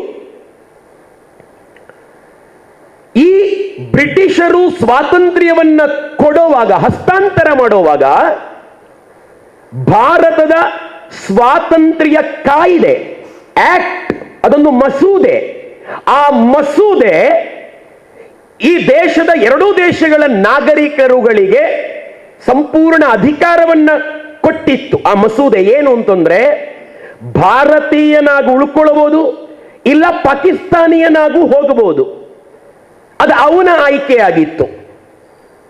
ಸೇನೆ, ಸೈನಿಕರು ಭಾರತದ ಸೈನಿಕರಾಗಿ ಉಳ್ಕೊಳ್ಳಬಹುದು, ಪಾಕಿಸ್ತಾನಕ್ಕೆ ಹೊರಟೋಗಬಹುದು. ಅವರಿಗೂ ಆ ಹಕ್ಕನ್ನ ಮಸೂದೆ ಕೊಡ್ತಾ ಇತ್ತು. ಅದೇ ರೀತಿ ಈ ದೇಶದ ಸಂಸ್ಥಾನಗಳಿಗೆ, ರಾಜರುಗಳಿಗೆ 3 ಹಕ್ಕನ್ನ ಕೊಡಲಾಗಿತ್ತು. ಪಾಕಿಸ್ತಾನಕ್ಕೂ ಸೇರಬಹುದಿತ್ತು, ಭಾರತವಾಗೇ ಉಳ್ಕೊಳ್ಳಬಹುದಿತ್ತು, ಇಲ್ಲ ಸ್ವತಂತ್ರವಾಗಿ ಇರಬಹುದಿತ್ತು. ಈ 3 ಆಯ್ಕೆಗಳು ರಾಜರುಗಳಿಗೆ ಆ ಮಸೂದೆ ಕೊಟ್ಟಿತ್ತು. ರಾಜ ಹರಿಸಿಂಗ್ ಯೋಚನೆ ಮಾಡ್ತಾ ಇದ್ದ, ನಾನು ಸ್ವತಂತ್ರನಾಗಿರಬೇಕು ಅಂತ. ಈ ಟೈಮಲ್ಲಿ ಪಾಕಿಸ್ತಾನಿಯರು 1947 ಆಗಸ್ಟ್ 15ಕ್ಕೆ ಸ್ವಾತಂತ್ರ್ಯ ಬಂತು. ಆಗಸ್ಟ್ ಕಳೀತು, ಸೆಪ್ಟೆಂಬರ್ ಬಂತು, ಸೆಪ್ಟೆಂಬರ್ ಕಳೆದು ಅಕ್ಟೋಬರ್ ಬಂತಲ್ಲ, ಅದೇ ತಿಂಗಳು 22ನೇ ತಾರೀಕಿಗೆ ಕಾಶ್ಮೀರಕ್ಕೆ ನುಗ್ಗಿ ಬಂದರು ಪಾಕಿಸ್ತಾನಿಯರು.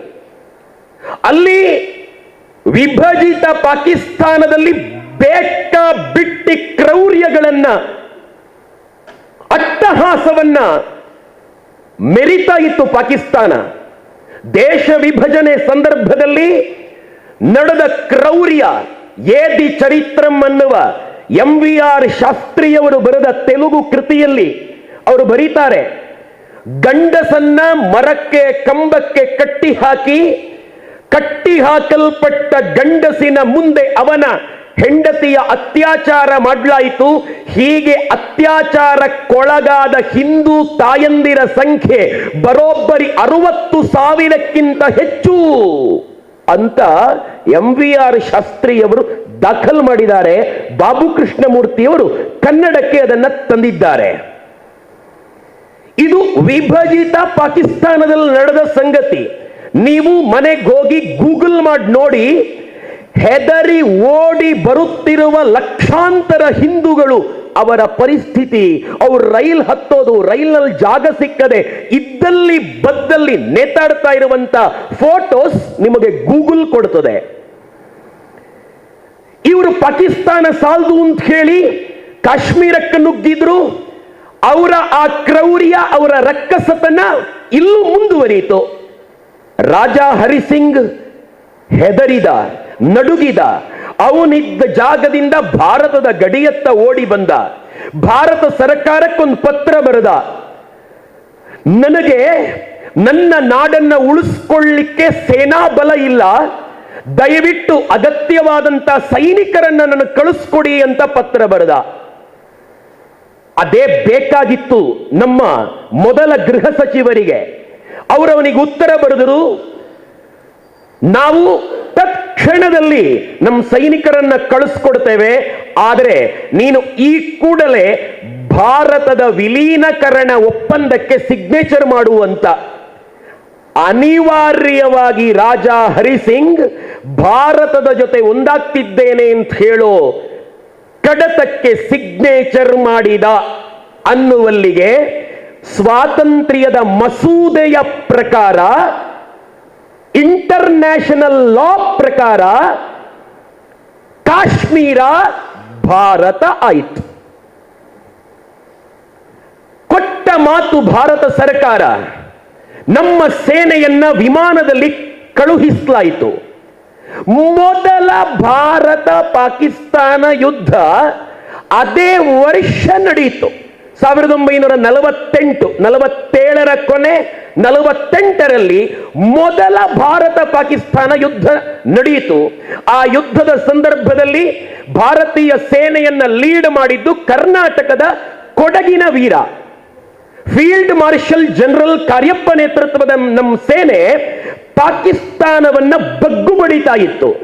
ಅವರಿಗೆ ಯಾವ ಅನುಮಾನವೂ ಇರಲಿಲ್ಲ ನಮ್ಮ ಭಾರತದ ಆರ್ಮಿ ಮೇಲೆ, ನಮ್ಮ ಭಾರತದ ಸೈನಿಕನ ತಾಕತ್ತಿನ ಮೇಲೆ ಯಾವತ್ತೂ ಕೂಡ ಒಂದಿಂಚು ಡೌಟ್ ಕೂಡ ಕಾರ್ಯಪ್ಪ ಅವರಿಗೆ ಇರಲಿಲ್ಲ. ಆದರೆ ಡೌಟ್ ಇದ್ದದ್ದು ಸರ್ಕಾರದ ಮೇಲೆ, ಆಳುವವರ ಮೇಲೆ. ಆದದ್ರಿಂದ ಈ ದೇಶದ ಮೊದಲ ಪ್ರಧಾನಮಂತ್ರಿಗಳಿಗೆ ಅವರು ಪದೇ ಪದೇ ಪತ್ರ ಬರೀತಾ ಇದ್ರು. ಕಾರ್ಯಪ್ಪ ಅವರು ಪತ್ರ ಬರೀತಾ ಇದ್ರು, ನುಗ್ಗಿ ಬಂದ ಇಷ್ಟು ನುಸುಳುಕೋರರ ರುಂಡಗಳನ್ನ ಚೆಲ್ಲಾಡಿ ಮತ್ತೆ ನಮ್ಮ ನೆಲವನ್ನ ನಾವು ವಶಪಡಿಸಿಕೊಂಡು ನಮ್ಮ ದೇಶದ ಸ್ವತಂತ್ರ ಧ್ವಜವನ್ನ ಬಾನೆತ್ತರದಲ್ಲಿ ಪಟಪಟನೆ ಹಾರಾಡಿಸೋ ತನಕ ಯುದ್ಧ ವಿರಾಮ ಮಾತ್ರ ಹಾಕಬೇಡಿ ಅಂತ ಪದೇ ಪದೇ ಕೇಳಿಕೊಳ್ತಾ ಇದ್ರು. ಯಾಕೆ ಪದೇ ಪದೇ ಕೇಳ್ಕೊಳ್ಬೇಕು? ಅವರಿಗೆ ಅನುಮಾನ ಇತ್ತು.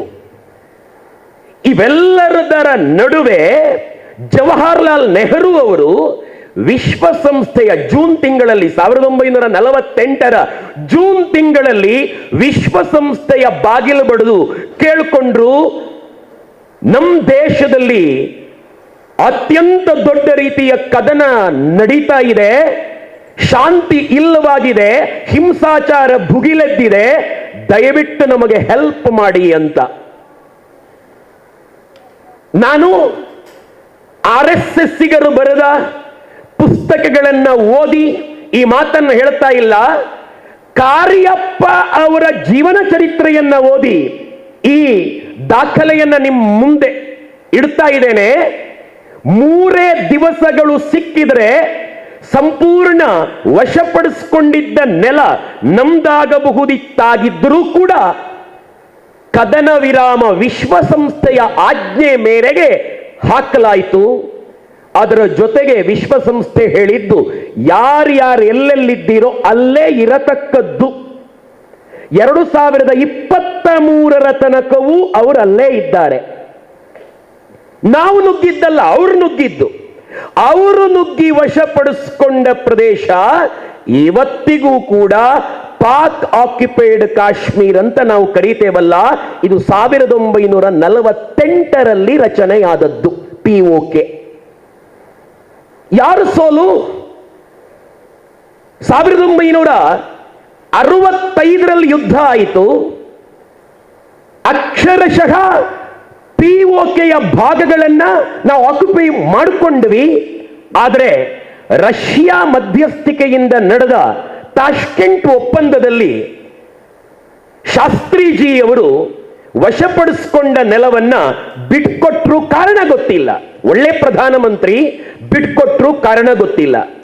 1971ರಲ್ಲಿ ಇಂದಿರಾ ಗಾಂಧಿ ನೇತೃತ್ವದ ಭಾರತ ಸರ್ಕಾರದ ಸಂದರ್ಭದಲ್ಲಿ ನಡೆದ ಅತ್ಯದ್ಭುತ ಯುದ್ಧದಲ್ಲಿ 93,000 ಜನ ಪಾಕಿಸ್ತಾನದ ಸೈನಿಕರನ್ನ ಯುದ್ಧ ಖೈದಿಗಳಾಗಿ ಬಂಧಿಸಿದ್ರೂ ಕೂಡ ಶಿಮ್ಲಾ ಒಪ್ಪಂದದಲ್ಲಿ ಅವರನ್ನ ಬಿಟ್ಕೊಟ್ಟೆವು. ಆಗ ಕೇಳಬಹುದು ಆಗಿತ್ತು, ರಾಜ ಹರಿಸಿಂಗ್ ಸಿಗ್ನೇಚರ್ ಮಾಡಿ ಭಾರತಕ್ಕೆ ಸಿಕ್ಕಿದ ಕಾಶ್ಮೀರವನ್ನ ಈಗ ನೀವು ಬಿಟ್ಟೋಗಬೇಕು ಅಂತ ಕೇಳ್ಕೊಳ್ಳಬಹುದಾಗಿತ್ತು. ಆಗಲೂ ಕೂಡ ನಾವು ಯಾವುದೇ ತರದ ನಿಯಮಗಳನ್ನ ಹೇರಲಿಲ್ಲ. ಸೈನಿಕರು ಗೆಲ್ತಾ ಹೋದ್ರು, ಸರ್ಕಾರ ಸೋಲ್ತಾ ಹೋಯಿತು. ಅದರ ಅರ್ಥ ಭಾರತ ಸೋತಿತು ಅಂತ ಹೇಳುವಂತ ಪರಿಸ್ಥಿತಿ. 1999ರಲ್ಲಿ ಅವಾಗಲೂ ಕೂಡ ಭಾರತದ ಸೈನಿಕ ಅವನ ಕಣ್ಣ ಮುಂದೆ ನಡೆದದ್ದಲ್ಲ. ಅದು 4 ತಿಂಗಳು ವಿಪರೀತ ಕೊರೆಯುವ ಚಳಿ, -40 ಡಿಗ್ರಿ ಚಳಿ ಇರುತ್ತದೆ ಎನ್ನೋ ಕಾರಣಕ್ಕಾಗಿ ಆ ಕಾರ್ಗಿಲ್ ಹಂದರಗಳು ಸರಿಸುಮಾರು 150 ಕಿಲೋಮೀಟರ್ ದೂರದ ಬೆಟ್ಟ ಪ್ರದೇಶ, ಕಿರಿದಾದ ಬೆಟ್ಟ ಪ್ರದೇಶಗಳು. ಅಲ್ಲಿ line of control, Indira Gandhi ಕಾಲದಲ್ಲಿ ಅದೊಂದು ಕಾಲ್ಪನಿಕ ರೇಖೆ ಬಂತು, ಲೈನ್ ಆಫ್ ಕಂಟ್ರೋಲ್ ಅಂತ. ನಮ್ಮ ಮಕ್ಕಳು ಭಾರತದ ಮ್ಯಾಪ್ ಅಂತ ಬಿಡಿಸೋ ಮ್ಯಾಪ್ ಅಲ್ಲಿ ಕಾಶ್ಮೀರ ಅಂತ ತೋರಿಸ್ತೇವಲ್ಲ, ಆ ಮ್ಯಾಪಿನ ಗಡಿಗಳಲ್ಲ ನಮ್ಮ ಸೈನಿಕ ಇರೋದು. ಅದರಿಂದ ಈ ಕಡೆ ಪಿಒಕೆಗಿಂತಲೂ ಈ ಕಡೆ ಅಲ್ಲಿ ಗಡಿ ನಿಯಂತ್ರಣ ರೇಖೆಯಲ್ಲಿ ನಮ್ಮ ಸೈನಿಕ ಇರುತ್ತಾನೆ, ಅವ್ರ ಸೈನಿಕರು ಇರುತ್ತಾರೆ. ಕೊರೆಯುವ ಚಳಿ ಅಂತ ಹೇಳೋ ಕಾರಣಕ್ಕೆ, ಒಂದು ಅಲಿಖಿತ ಒಪ್ಪಂದದ ಕಾರಣಕ್ಕಾಗಿ ಎರಡೂ ಬದಿಯ ಸೈನಿಕರು ತಪ್ಪಲಿಗೆ ಇಳಿದಿದ್ರು.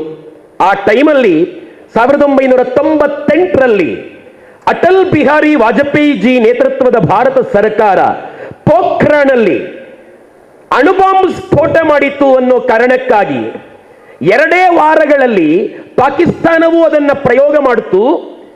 ಈಗ ಯಾವುದೇ ಕ್ಷಣದಲ್ಲಿ ಯುದ್ಧ ನಡೆಯಬಹುದಾದ ಸಂಶಯದ ವಾಸನೆ ಜಗತ್ತಿನ ರಾಷ್ಟ್ರಗಳಿಗೆ ಬಡಿತಾ ಇದ್ದಾಗ ಅಟಲ್ ಬಿಹಾರಿ ವಾಜಪೇಯಿ ಅವರು ಆ ದೇಶದ ಅಧ್ಯಕ್ಷನನ್ನ ಭೇಟಿ ಮಾಡ್ತಾರೆ ನ್ಯೂಯಾರ್ಕ್ ಅಲ್ಲಿ. ಅದರ ಫಲವಾಗಿ ದೆಹಲಿಯಿಂದ ಲಾಹೋರಿಗೆ ಬಸ್ ಪ್ರಯಾಣ ಪ್ರಾರಂಭ ಮಾಡುತ್ತಾರೆ. ಫೆಬ್ರವರಿ 20ನೇ ತಾರೀಕು 1999ರ ಫೆಬ್ರವರಿ 20ನೇ ತಾರೀಕು ಸ್ವತಃ ಈ ದೇಶದ ಪ್ರಧಾನಮಂತ್ರಿ ಅಟಲ್ ಜಿ ಬಸ್ ಹತ್ತಿ ಲಾಹೋರಲ್ಲಿ ಇಳಿದು ಶೇಕೆಂಡ್ ಕೊಟ್ಟು, ಆ ದೇಶದ ಪ್ರಧಾನಿಗಳಿಗೆ ಶೇಕೆಂಡ್ ಕೊಟ್ಟು, ಇನ್ನು ನಾವು ನೀವು ಬಾಯಿ ಬಾಯಿ ಎನ್ನುವ ಮೆಸೇಜ್ ಅನ್ನ ಕೊಟ್ಟು ವಾಪಸ್ ಬರ್ತಾರೆ. ಆದರೆ ಯಾರನ್ನ ನಂಬಬಾರದೋ ಅವರನ್ನ ನಂಬಿ ಬಿಟ್ರೆ ಹೀಗಾಗ್ತದೆ. ಕೆಲವೊಂದ್ಸಲ ನಮಗೆ ತುಂಬಾ ಬಾರಿ ಒಳ್ಳೆಯವರು, ಇವರೇನು ಮಾಡ್ಲಿಕ್ಕಿಲ್ಲ ಅಂತ ಕಾಣುತ್ತದೆ. ಆದರೆ ಅನುಭವಿಗಳು ಹೇಳುತ್ತಾರೆ ನಂಬಬೇಡಿ ಅಂತ. ಯಾಕಂತಾನೆ ಅರ್ಥ ಆಗುವುದಿಲ್ಲ. ನಮ್ಮ ಹೆಣ್ಣು ಮಕ್ಕಳು ಕೇಳುತ್ತಾರೆ, ಯಾಕಣ್ಣ ಅವ್ರ ಹತ್ರ, ಆ ಹುಡುಗನ ಹತ್ರ ಮಾತಾಡಬಾರದು? ಎಷ್ಟು ಹೇಳಿದ್ರು ಅವರಿಗೆ ಗೊತ್ತಾಗುವುದಿಲ್ಲ ಒಳ್ಳೆಯವ ಅಲ್ವಾ ಅಂತ. ಹಿಸ್ಟ್ರಿ ತೆಗೆದು ನೋಡಿದರೆ ಕೆಲವು ವ್ಯಕ್ತಿಗಳ ಜೀನಲ್ಲಿ ಅನ್ಯಾಯ ಮಾಡುವ ಸಹಜ ಗುಣ ಮನೆ ಮಾಡಿರುತ್ತದೆ. ಪಾಕಿಸ್ತಾನಿಯರು ಹೀಗೆ, ಅವರನ್ನ ಯಾವತ್ತೂ ನಂಬೋ ಹಾಗಿಲ್ಲ. ಅವರನ್ನ ಮುತ್ಸದ್ದಿ ರಾಜಕಾರಣಿ ಅಟಲ್ ಜಿಯೇ ನಂಬಿ ಬಿಟ್ಟಿದ್ರು. ನಾವು ನಂಬಿದೆವು, ನಮಗೂ ಅವರಿಗೂ ಸ್ನೇಹ ಅಂತ ಹೇಳಿ. ಆದರೆ ಪಾಕಿಸ್ತಾನ ಅತ್ತ ಕಡೆಯಿಂದ ಕಾರ್ಗಿಲ್ ಬೆಟ್ಟ ಪ್ರದೇಶವನ್ನ ಅವರ ಪೋಸ್ಟ್ಗಳನ್ನಲ್ಲ, ಅದನ್ನ ದಾಟಿ ನಮ್ಮ ಪೋಸ್ಟ್ಗಳನ್ನ, 16 ಪೋಸ್ಟ್ಗಳನ್ನ ವಶಪಡಿಸಿಕೊಳ್ಳುತ್ತು. ನಮಗೆ ಗೊತ್ತೇ ಆಗಲಿಲ್ಲ. ಕುರಿ ಕಾಯುವ ಆ ತಪ್ಪಲು ಪ್ರದೇಶಗಳಲ್ಲಿ ಜನರು ಕುರಿ ಕಾಯ್ತಾರೆ. ಆ ಕುರಿ ಕಾಯುವ ಒಬ್ಬ ವ್ಯಕ್ತಿ, ತಾಶಿ ಅಂತ ಅವನ ಹೆಸರು, ಅವನ ಇಂಟರ್ವ್ಯೂ ಅನ್ನ ಹಿಂದಿಯಲ್ಲಿ ಇವತ್ತು ಬೆಳಗ್ಗೆ ನೋಡ್ತಾ ಇದ್ದೆ ನಾನು. ಅವನೇ ಇಂಟರ್ವ್ಯೂ ಕೊಡ್ತಾ ಇದ್ದಾನೆ. ಅವನು ಕುರಿ ತಪ್ಪಿಸಿಕೊಂಡಿತು ಅನ್ನೋ ಕಾರಣಕ್ಕಾಗಿ ಅವನ ಕುರಿಯನ್ನ ಹುಡ್ಕೊಂಡು ಹೋಗ್ತಾ ಇದ್ದಾನೆ. ಆಗ ಮನುಷ್ಯನ ಚಲನವಲನ ದೂರದ ಬೆಟ್ಟದಲ್ಲಿ ಕಾಣಿಸ್ತು.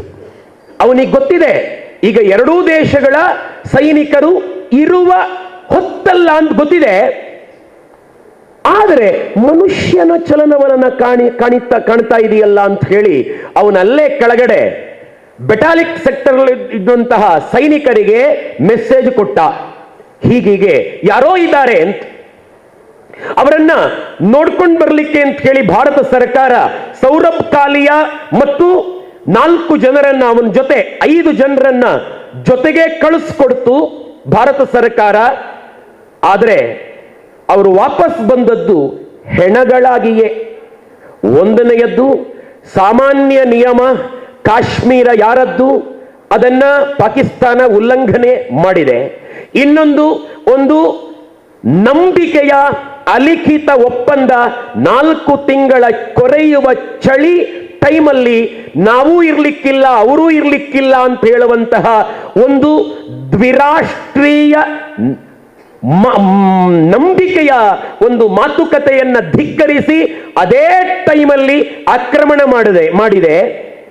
ಅದು ಅಲ್ಲದೆ ಒಂದು ಜಿನೀವಾ ಒಪ್ಪಂದ ಅಂತ ಒಂದು ಒಪ್ಪಂದ, ಅದರ ಪ್ರಕಾರ ಯುದ್ಧ ಖೈದಿಗಳನ್ನ ಬಂಧಿಸಿದರೆ ಅವರನ್ನ ಯಾವ ತರ ಗೌರವಪೂರ್ವಕವಾಗಿ ನೋಡ್ಕೊಳ್ಬೇಕು ಅಂತಿದೆ ಅದನ್ನೂ ಉಲ್ಲಂಘನೆ ಮಾಡಿ ಇವರು ಅವರನ್ನ ಸಾಯಿಸಿ ವಾಪಸ್ ಕಳಿಸಿದ್ದಾರೆ. ಅವರ ಪೋಸ್ಟ್ ಮಾರ್ಟಮ್ ರಿಪೋರ್ಟ್ ಹೇಳುತ್ತದಂತೆ ಯಾವ ತರ ಅವರನ್ನ ನಡೆಸಲಾಯಿತು ಅಂತಂದ್ರೆ ಅವರ ಕಣ್ಣು ಗುಡ್ಡೆಗಳನ್ನ ಕಿತ್ತು ತೆಗಿಲಾಯಿತು, ಕೈಯ ಬೆರಳುಗಳ ಉಗುರುಗಳನ್ನ ಇಕ್ಕುಳಿನಿಂದ ಎಳೆದು ತೆಗೆಲಾಯಿತು, ಕಾಲು ಬೆರಳಿನ ಉಗುರುಗಳನ್ನು ತೆಗಿಲಾಯಿತು, ಕೊನೆಗೆ ಬೆರಳುಗಳನ್ನ ಕಟ್ ಮಾಡಲಾಯಿತು, ಕೈಗಳನ್ನ ತುಂಡರಿಸಲಾಯಿತು, ಮೂಗನ್ನ ಕತ್ತರಿಸಲಾಯಿತು, ಕಿವಿಯ ತಮಟೆಯ ಒಳಗಡೆ ಕಾದ ಕಬ್ಬಿಣವನ್ನ ತೂರಿಸಲಾಯಿತು, ಕೊನೆಗೆ ನಾಲಿಗೆಯನ್ನು ಕಟ್ ಮಾಡಿ ಮರ್ಮಾಂಗವನ್ನು ಜೀವಂತ ಇರುವಾಗಲೇ ಕಟ್ ಮಾಡಿ ಸತ್ತ ನಂತರ ತುಂಡು ತುಂಡಾದ ಸೌರಭ್ ಕಾಲಿಯಾ ಮತ್ತು ಅವನ 4 ಮಂದಿ ಗೆಳೆಯರ ಶವವನ್ನ ಗಿಫ್ಟ್ ಇಟ್ಕೊಳ್ಳಿ ಅಂತ ಹೇಳಿ ಭಾರತಕ್ಕೆ ಪಾರ್ಸೆಲ್ ಮಾಡಲಾಯಿತು. ಎಲ್ಲಾ ನಿಯಮಗಳನ್ನು ಕೂಡ ಉಲ್ಲಂಘಿಸಿ ಪಾಕಿಸ್ತಾನ ಈ ತರ ಯುದ್ಧ ಸಾರಿದ್ರಿಂದಲೇ ಅಮೆರಿಕ ಸೇರಿದಂತೆ ಯಾವ ದೇಶ ಕೂಡ ಪಾಕಿಸ್ತಾನಕ್ಕೆ ಸಪೋರ್ಟ್ ಮಾಡಿರಲಿಲ್ಲ. ನಮ್ಮ ಸೈನಿಕರ ಹೋರಾಟದ ಗಾಥೆ ಅದೊಂದು ಅದ್ಭುತ. ಬೇಕಾದಷ್ಟು ನಮಗೆ ಇವತ್ತು ಹೋರಾಟದ ಕಥೆಗಳು ಯೂಟ್ಯೂಬ್ನಲ್ಲಿ ಸಿಗ್ತಾವೆ. ಕ್ಯಾಪ್ಟನ್ ನವೀನ್ ನಾಗಪ್ಪ ಅಂತ ನಾನು ಅವರ ಹತ್ರ ನಿನ್ನೆ ಫೋನಲ್ಲಿ ಮಾತಾಡ್ತಾ ಇದ್ದೆ. ಅವರ ಮಾತುಗಳನ್ನು ಕೇಳುವಾಗ ಕಣ್ಣಲ್ಲಿ ನೀರು ದರ ಅಂತ ಇಳೀತದೆ. ಎಷ್ಟೋ ಜನ, ನಾನು ಕೊಡಗಿನಲ್ಲಿ ಕಾರ್ಗಿಲ್ ವಿಜಯೋತ್ಸವದ ಭಾಷಣವನ್ನ 1-2 ವರ್ಷಗಳ ಹಿಂದೆ, ಕೊರೋನಾ ಬರುವುದಕ್ಕಿಂತ ಮೊದಲು 4 ವರ್ಷಗಳ ಹಿಂದೆ ಮಾಡ್ತಾ ಇದ್ದಾಗ ಕಾರ್ಗಿಲ್ ಯುದ್ಧದಲ್ಲಿ ಮಡಿದವರ ಕಥೆಗಳನ್ನ ಹೇಳ್ತಾ ಇದ್ದೆ. ಕೊನೆಗೆ ಭಾಷಣ ಮುಗಿಸಿ ವೇದಿಕೆಯಿಂದ ಇಳಿದು ಬಂದ ನಂತರ 2 ತಾಯಂದಿರು ಬಂದರು. ಶ್ರೀಕೃಷ್ಣ, ನೀನು ಸತ್ತವರ ಕಥೆ ಹೇಳ್ತಾ ಇದೀಯಾ, ಆದರೆ ನನ್ನ ಗಂಡ ಕೈಕಾಲು ಕಳ್ಕೊಂಡಿದ್ದಾನೆ, ಆ ಕಥೆ ಹೇಳೋದೇ ಇಲ್ವಾ ಅಂತ ಕೇಳಿದರು. ಎಷ್ಟೋ ಜನ ಕೈಕಾಲು ಕಳ್ಕೊಂಡವರಿದ್ದಾರೆ, ಶಾಶ್ವತ ಅಂಗವಿಕಲರಾದವರಿದ್ದಾರೆ. ಮರಣ ಅಪ್ಪಿದವರಷ್ಟೇ ಶ್ರೇಷ್ಠ ಸಾಧನೆ ಅವರದ್ದು ಕೂಡ. ಈ ಎಲ್ಲಾ ಸೈನಿಕರು, ಜೀವಂತ ಇರುವ ಸೈನಿಕರು ಕೂಡ ನಾವು ಪ್ರತಿನಿತ್ಯ ಸ್ಮರಿಸಬೇಕಾದಂತ ಸೈನಿಕರೇ ಅನ್ನೋದನ್ನ ನಾವು ನೆನಪಿನಲ್ಲಿಡಬೇಕು.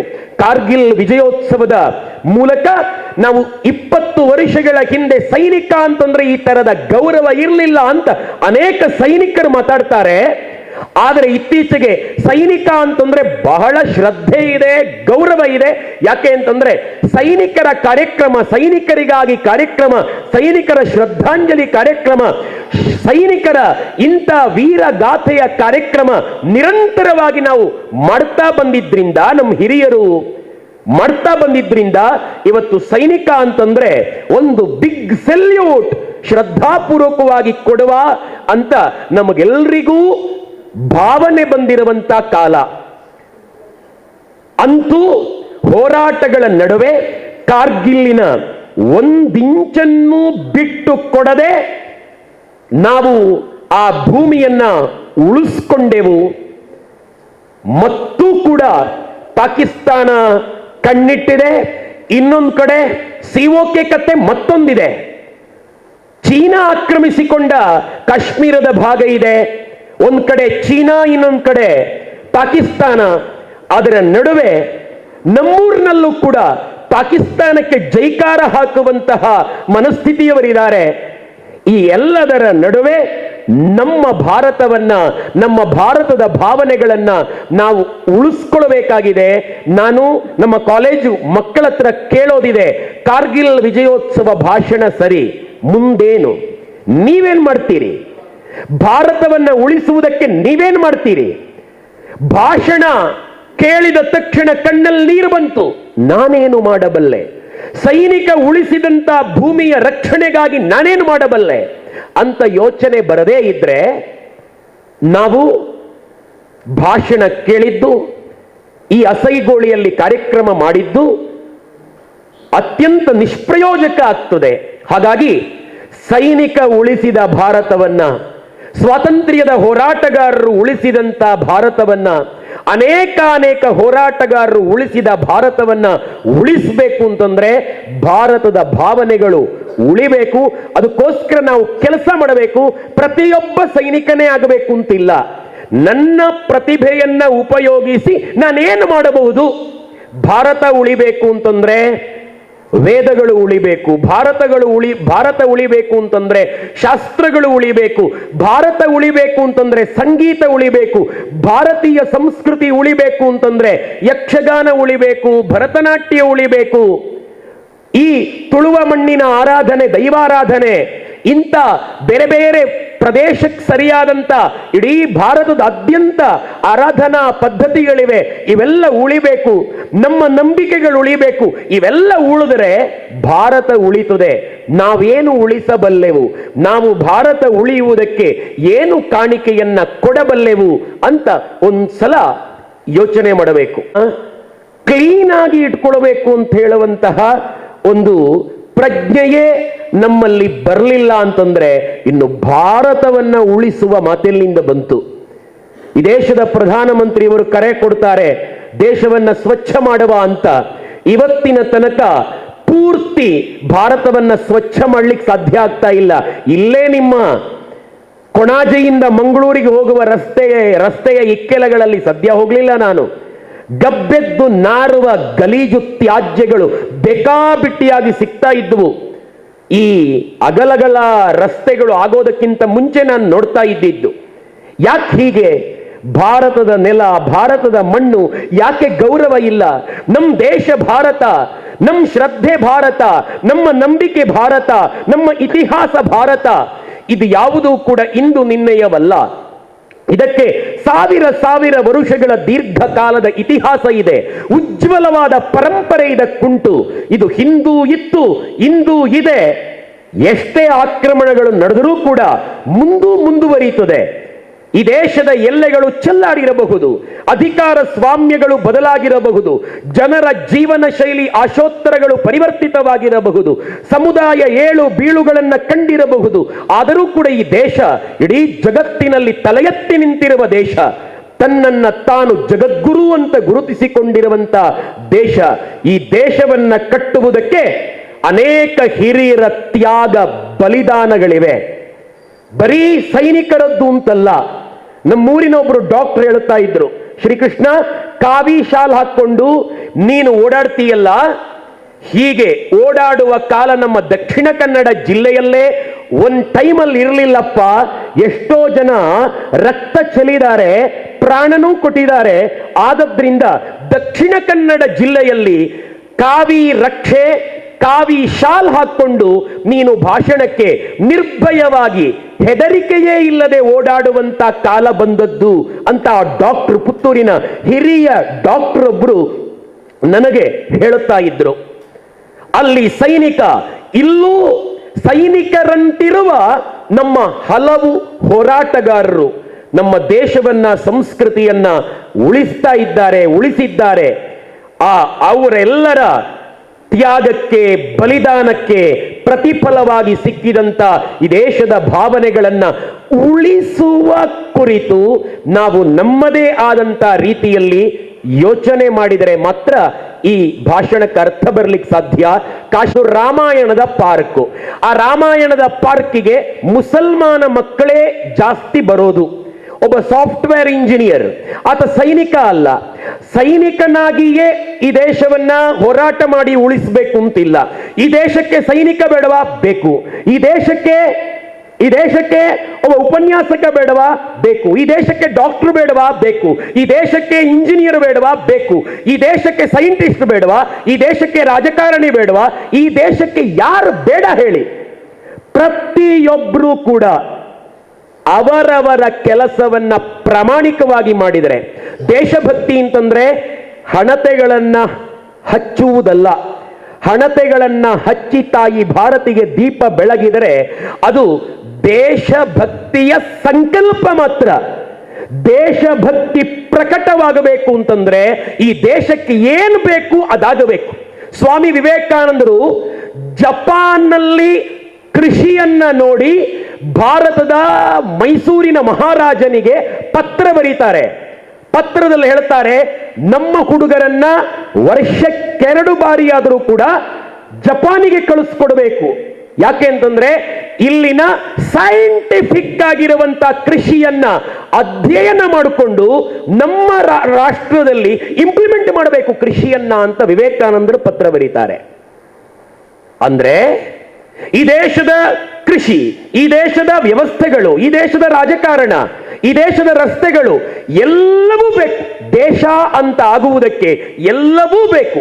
ಹಾಗಾಗಿ ಪ್ರತಿಯೊಬ್ಬನೂ ಕೂಡ ಅವನವನ ಕರ್ತವ್ಯವನ್ನ ಚೆನ್ನಾಗಿ ನಿರ್ವಹಣೆ ಮಾಡ್ತೇನೆ, ಭ್ರಷ್ಟಾಚಾರ ಇಲ್ಲದೆ ಈ ದೇಶಕ್ಕೆ ನನ್ನಿಂದ ಒಬ್ಬ ಕಾಂಟ್ರಾಕ್ಟರ್ ಒಂದು ಒಳ್ಳೆ, ನಾನು ಲಾಭ ತಗೊಂಡೆ, ನನ್ನ ಲಾಭಾಂಶವನ್ನ ಇಟ್ಕೊಂಡು ಒಳ್ಳೆ ರಸ್ತೆಯನ್ನ ಮಾಡಿಕೊಡ್ತೇನೆ, ಭ್ರಷ್ಟಾಚಾರ ಮಾಡಲ್ಲ ಅಂತ ಒಂದು ಸಂಕಲ್ಪ ಮಾಡ್ತಾನಲ್ಲ, ಆಗ ಈ ದೇಶ ನಿರ್ಮಾಣವಾಗುವುದಕ್ಕೆ ಸಾಧ್ಯ.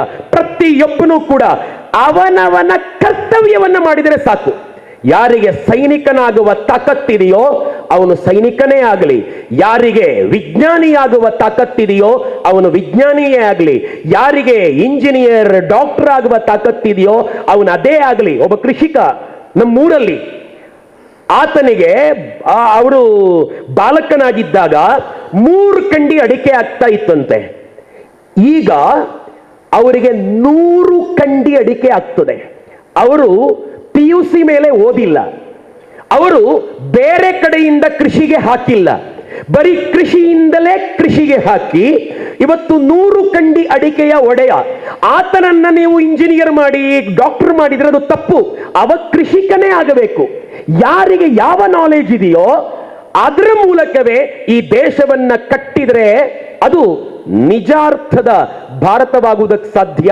ಅಂತ ಒಂದು ಒಳ್ಳೆ ರೀತಿಯ ಎಲ್ಲ ಆಯಾಮಗಳಲ್ಲಿ ಅವಲೋಕನವನ್ನ ಮಾಡಿ ಈ ದೇಶವನ್ನ ಉಳಿಸುವ ಅಂತ ಹೇಳ್ತಾ ಈ ಭಾಷಣವನ್ನ ಸೈನಿಕರ ಪಾದಗಳಿಗೆ ಸಮರ್ಪಿಸಿ ವಿರಮಿಸ್ತಾ ಇದ್ದೇನೆ. ಶ್ರೀಕಾಂತ್ ಶೆಟ್ಟರು ಬರಬೇಕಾಗಿತ್ತು. ಇವತ್ತು ಬೆಳಗ್ಗೆ ನಮ್ಮದೇ ಕಾಲೇಜಲ್ಲಿ ಅವರ ಭಾಷಣ ಇತ್ತು. ಕೇವಲ 10 ನಿಮಿಷ ಭಾಷಣ. ಪಾಪ ಕೆಮ್ಮು ಶುರು ಆಯಿತು, ಮಾತಾಡ್ಲಿಕ್ಕಾಗುವುದಿಲ್ಲ ಅಂತ ಹೇಳಿ ಭಾಷಣ ನಿಲ್ಲಿಸಿದ್ರು.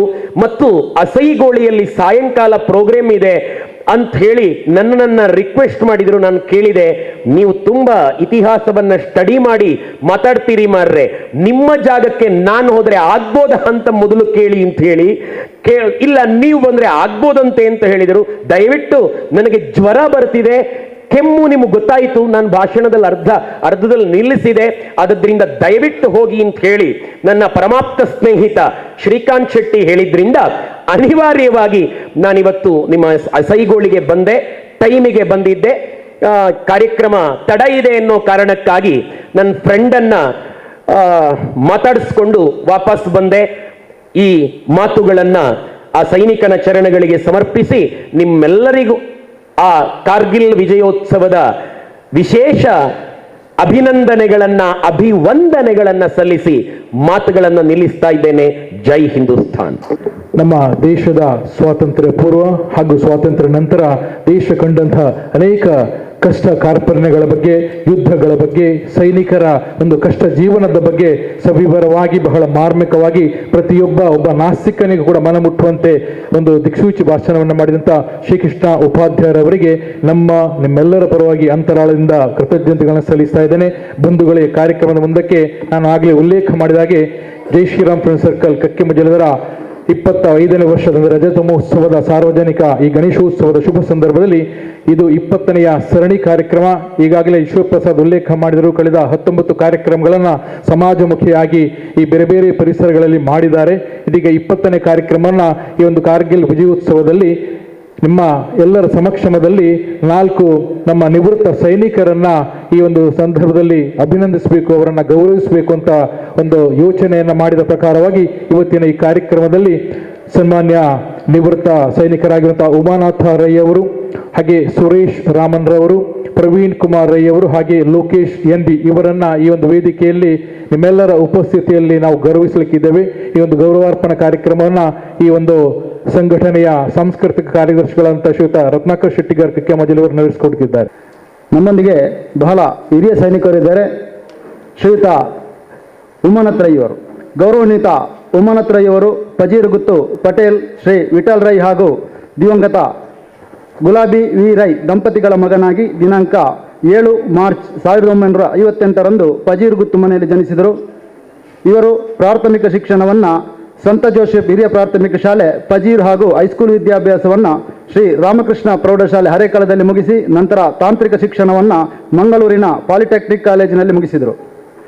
ಇವರು ಡಿಸೆಂಬರ್ 9, 1978ರಲ್ಲಿ ಸೇನೆಗೆ ಸೇರಿ ಪ್ರಾಥಮಿಕ ಸೇನಾ ತರಬೇತಿಯನ್ನು 14 ಗೂರ್ಖಾ ರೈಫಲ್ ಈ ವಿಭಾಗದಲ್ಲಿ ತರಬೇತಿಯನ್ನು ಸಿಮ್ಲಾ ಹಿಲ್ ಸೆಂಟರ್ ಹಿಮಾಚಲ ಪ್ರದೇಶದಲ್ಲಿ ಪಡೆದರು. ಸೇನಾ ಗುಮಾಸ್ತ ತಾಂತ್ರಿಕ ತರಬೇತಿಯನ್ನು 1 ವರ್ಷ ಪಡೆದು ಹೆಚ್ಚಿನ ಸೇವೆಯನ್ನು ಉತ್ತರ ಭಾರತದಲ್ಲಿ ನೀಡಿದರು. 28 ADU ಅಡಿಯಲ್ಲಿ ರಾಷ್ಟ್ರೀಯ rifles head quarters Kashmir valley Jammu ಕಾಶ್ಮೀರದಲ್ಲಿ ಸೇವೆ ಸಲ್ಲಿಸಿ ಸುದೀರ್ಘ 26 ವರ್ಷಗಳು ಇವರು ದೇಶ ಸೇವೆಯಲ್ಲಿ ಕಳೆದಿದ್ದಾರೆ. ಜನವರಿ 1, 2005ರಂದು ನಿವೃತ್ತಿಯಾಗಿದ್ದಾರೆ. ನಿವೃತ್ತಿಯಾದಾಗ ಇವರು ಸುಬೇದಾರ್ ರ್ಯಾಂಕಿನಲ್ಲಿ ಸೇವೆ ಸಲ್ಲಿಸಿದ್ದರು. ಇವರು ಸೇನೆಯಲ್ಲಿ ಹಲವಾರು ಆಪರೇಷನ್ಗಳಲ್ಲಿ ಭಾಗವಹಿಸಿದ್ದರು. ಆಪರೇಷನ್ ರಕ್ಷಕ್ ಜಮ್ಮು ಕಾಶ್ಮೀರದಲ್ಲಿ, ಅಸ್ಸಾಂ ಅರುಣಾಚಲ ಪ್ರದೇಶದಲ್ಲಿ ಆಪರೇಷನ್ ರೀನೋ ಹಾಗೂ ಆಪರೇಷನ್ ಬಜರಂಗ್, ಜಮ್ಮು ಕಾಶ್ಮೀರದಲ್ಲಿ ಆಪರೇಷನ್ ವಿಜಯ್ ಹಾಗೂ ಆಪರೇಷನ್ ಪರಾಕ್ರಮ. ಅದೇ ರೀತಿ ಇವರು ಹಲವಾರು ಗೌರವಯುತ ಸೇನಾ ಪುರಸ್ಕಾರಗಳನ್ನು ಅದೇ ರೀತಿ ಪದಕಗಳನ್ನು ಕೂಡ ಪಡೆದಿದ್ದಾರೆ. ಸೈನ್ಯ ಸೇವಾ ಪದಕ 2 ಬಾರಿ ಪಡೆದಿದ್ದಾರೆ. ಸುರಕ್ಷಾ ಪದಕ, ಹೆಚ್ಚಿನ ಕ್ರಿಯಾಶೀಲ ಪದಕ, 9 ವರ್ಷ ನಿರಂತರ ಸೇವಾ ಪದಕ, 20 ವರ್ಷದ ನಿರಂತರ ಸೇವಾ ಪದಕ, 50ನೇ ವರ್ಷದ ಸ್ವಾತಂತ್ರ್ಯೋತ್ಸವದ ಪದಕ, ಅದೇ ರೀತಿ OP ವಿಜಯ್ ಎಂಬ ಕಾರ್ಗಿಲ್ ಪದಕ. ವೈಯಕ್ತಿಕ ಜೀವನದಲ್ಲಿ ಇವರು ಶ್ರೀಮತಿ ಜಯಂತಿ ಇವರೊಂದಿಗೆ ದಾಂಪತ್ಯ ಜೀವನ ನಡೆಸ್ತಾ ಇದ್ದಾರೆ. ಇವರ ಮುಂದಿನ ಜೀವನವು ಸುಖಮಯವಾಗಲಿ. ನಿಮ್ಮ ದೇಶ ಸೇವೆಯನ್ನು ಗುರುತಿಸಿ ಜೈ ಶ್ರೀರಾಮ್ ಫ್ರೆಂಡ್ಸ್ ಸರ್ಕಲ್ ಕಕ್ಕೆಮಜಲು ರಾಮನಗರ ಇವರು 25ನೇ ವರ್ಷದ ರಜತ ಮಹೋತ್ಸವದ ಕಾರ್ಯಕ್ರಮದ ಕಾರ್ಗಿಲ್ ವಿಜಯೋತ್ಸವ ದಿನದಂದು ಈ ಶುಭ ಸಂದರ್ಭದಲ್ಲಿ ನಿಮ್ಮನ್ನು ಗೌರವಿಸ್ತಾ ಇದ್ದೇವೆ. ನಿಮಗೆ ಮತ್ತು ನಿಮ್ಮ ಕುಟುಂಬಸ್ಥರಿಗೆ ಆ ದೇವರು ಆಯುಷ್ಯ ಆರೋಗ್ಯ ನೀಡಲಿ ಎಂದು ಪ್ರಾರ್ಥಿಸ್ತಾ ಇದ್ದೇವೆ. ಅದೇ ರೀತಿ ಇನ್ನೊಬ್ಬರು ಶ್ರೀಯುತ ಪ್ರವೀಣ್ ಕುಮಾರ್ ರೈ, ಗೌರವಾನ್ವಿತ ಪ್ರವೀಣ್ ಕುಮಾರ್ ರೈ ಇವರು ದಿನಾಂಕ 1/4/1981ರಲ್ಲಿ ದಕ್ಷಿಣ ಕನ್ನಡ ಜಿಲ್ಲೆಯ ಸುಳ್ಯದ ಪಂಜ ಎಂಬಲ್ಲಿ ಶ್ರೀ ಬಾಲಕೃಷ್ಣ ರೈ ಹಾಗೂ ಶ್ರೀಮತಿ ಗುಲಾಬಿ ರೈ ದಂಪತಿಗಳ ಮಗನಾಗಿ ಜನಿಸಿದರು. ತಮ್ಮ ಪ್ರಾಥಮಿಕ ಹೈಸ್ಕೂಲ್ ಶಿಕ್ಷಣವನ್ನು ಪಂಜದ ದಕ್ಷಿಣ ಕನ್ನಡ ಜಿಲ್ಲಾ ಪಂಚಾಯತ್ ಹಿರಿಯ ಪ್ರಾಥಮಿಕ ಶಾಲೆಯಲ್ಲಿ ಮುಗಿಸಿ ಹೈಸ್ಕೂಲ್ ಶಿಕ್ಷಣವನ್ನು ಮುಗಿಸಿದ ನಂತರ ದೇಶ ಸೇವೆ ಮಾಡಬೇಕೆಂದು ಯೋಚಿಸಿ 2000 ಇಸವಿಯಲ್ಲಿ ಮಂಗಳೂರಿನ ಮಂಗಳ ಕ್ರೀಡಾಂಗಣದಲ್ಲಿ ಮಿಲಿಟರಿ ತರಬೇತಿಯನ್ನು ಪಡೆದು ನಂತರ ಬೆಂಗಳೂರಿನಲ್ಲಿ ತರಬೇತಿ ಮುಗಿಸಿ ನಂತರ ಸೈನ್ಯಕ್ಕೆ ಸೇರ್ಪಡೆಯಾಗಿ 2002ರಲ್ಲಿ ರಾಜಸ್ಥಾನ ಬಾಡ್ಮೀರ್ ಭಾರತ ಮತ್ತು ಪಾಕಿಸ್ತಾನ ವಿರುದ್ಧದ OP ಪರಾಕ್ರಮ ಆಪರೇಷನ್ನಲ್ಲಿ ಭಾಗಿಯಾಗಿದ್ದರು. 2004ರಲ್ಲಿ ಜಮ್ಮು ಕಾಶ್ಮೀರದ ಪೂಂಚ್ ಗಡಿ ಭಾಗದಲ್ಲಿ ಸೇವೆ ಸಲ್ಲಿಸಿ 2006ರಿಂದ 2008ರವರೆಗೆ ಪಂಜಾಬಿನಲ್ಲಿ ಸೇವೆ ಸಲ್ಲಿಸಿದ್ದಾರೆ. 2009ರಲ್ಲಿ ನೇಪಾಳ ಗಡಿಯಲ್ಲಿ ನಡೆದ OP ರಕ್ಷಣಾ ಆಪರೇಷನ್ನಲ್ಲಿ, ಅರುಣಾಚಲ ಪ್ರದೇಶದಲ್ಲಿ ಹಾಗೂ ಮುಂಬೈನಲ್ಲಿ ನಡೆದ ತಾಜ್ ಆಪರೇಷನ್ನಲ್ಲಿ ಭಾಗಿಯಾಗಿದ್ದರು. 2016ರಲ್ಲಿ ಸಿಕ್ಕಿಂ ಮತ್ತು ಚೀನಾ ಗಡಿಭಾಗ ಡೋಕ್ಲಾಂನಲ್ಲಿ 72 ದಿನಗಳ ಕಾಲ ನಡೆದ ಕಾರ್ಯಾಚರಣೆಯಲ್ಲಿ ಚೀನಾ ಸೈನಿಕರನ್ನು ದಿಟ್ಟತನದಿಂದ ಎದುರಿಸಿದ ಕೀರ್ತಿ ಇವರದ್ದು.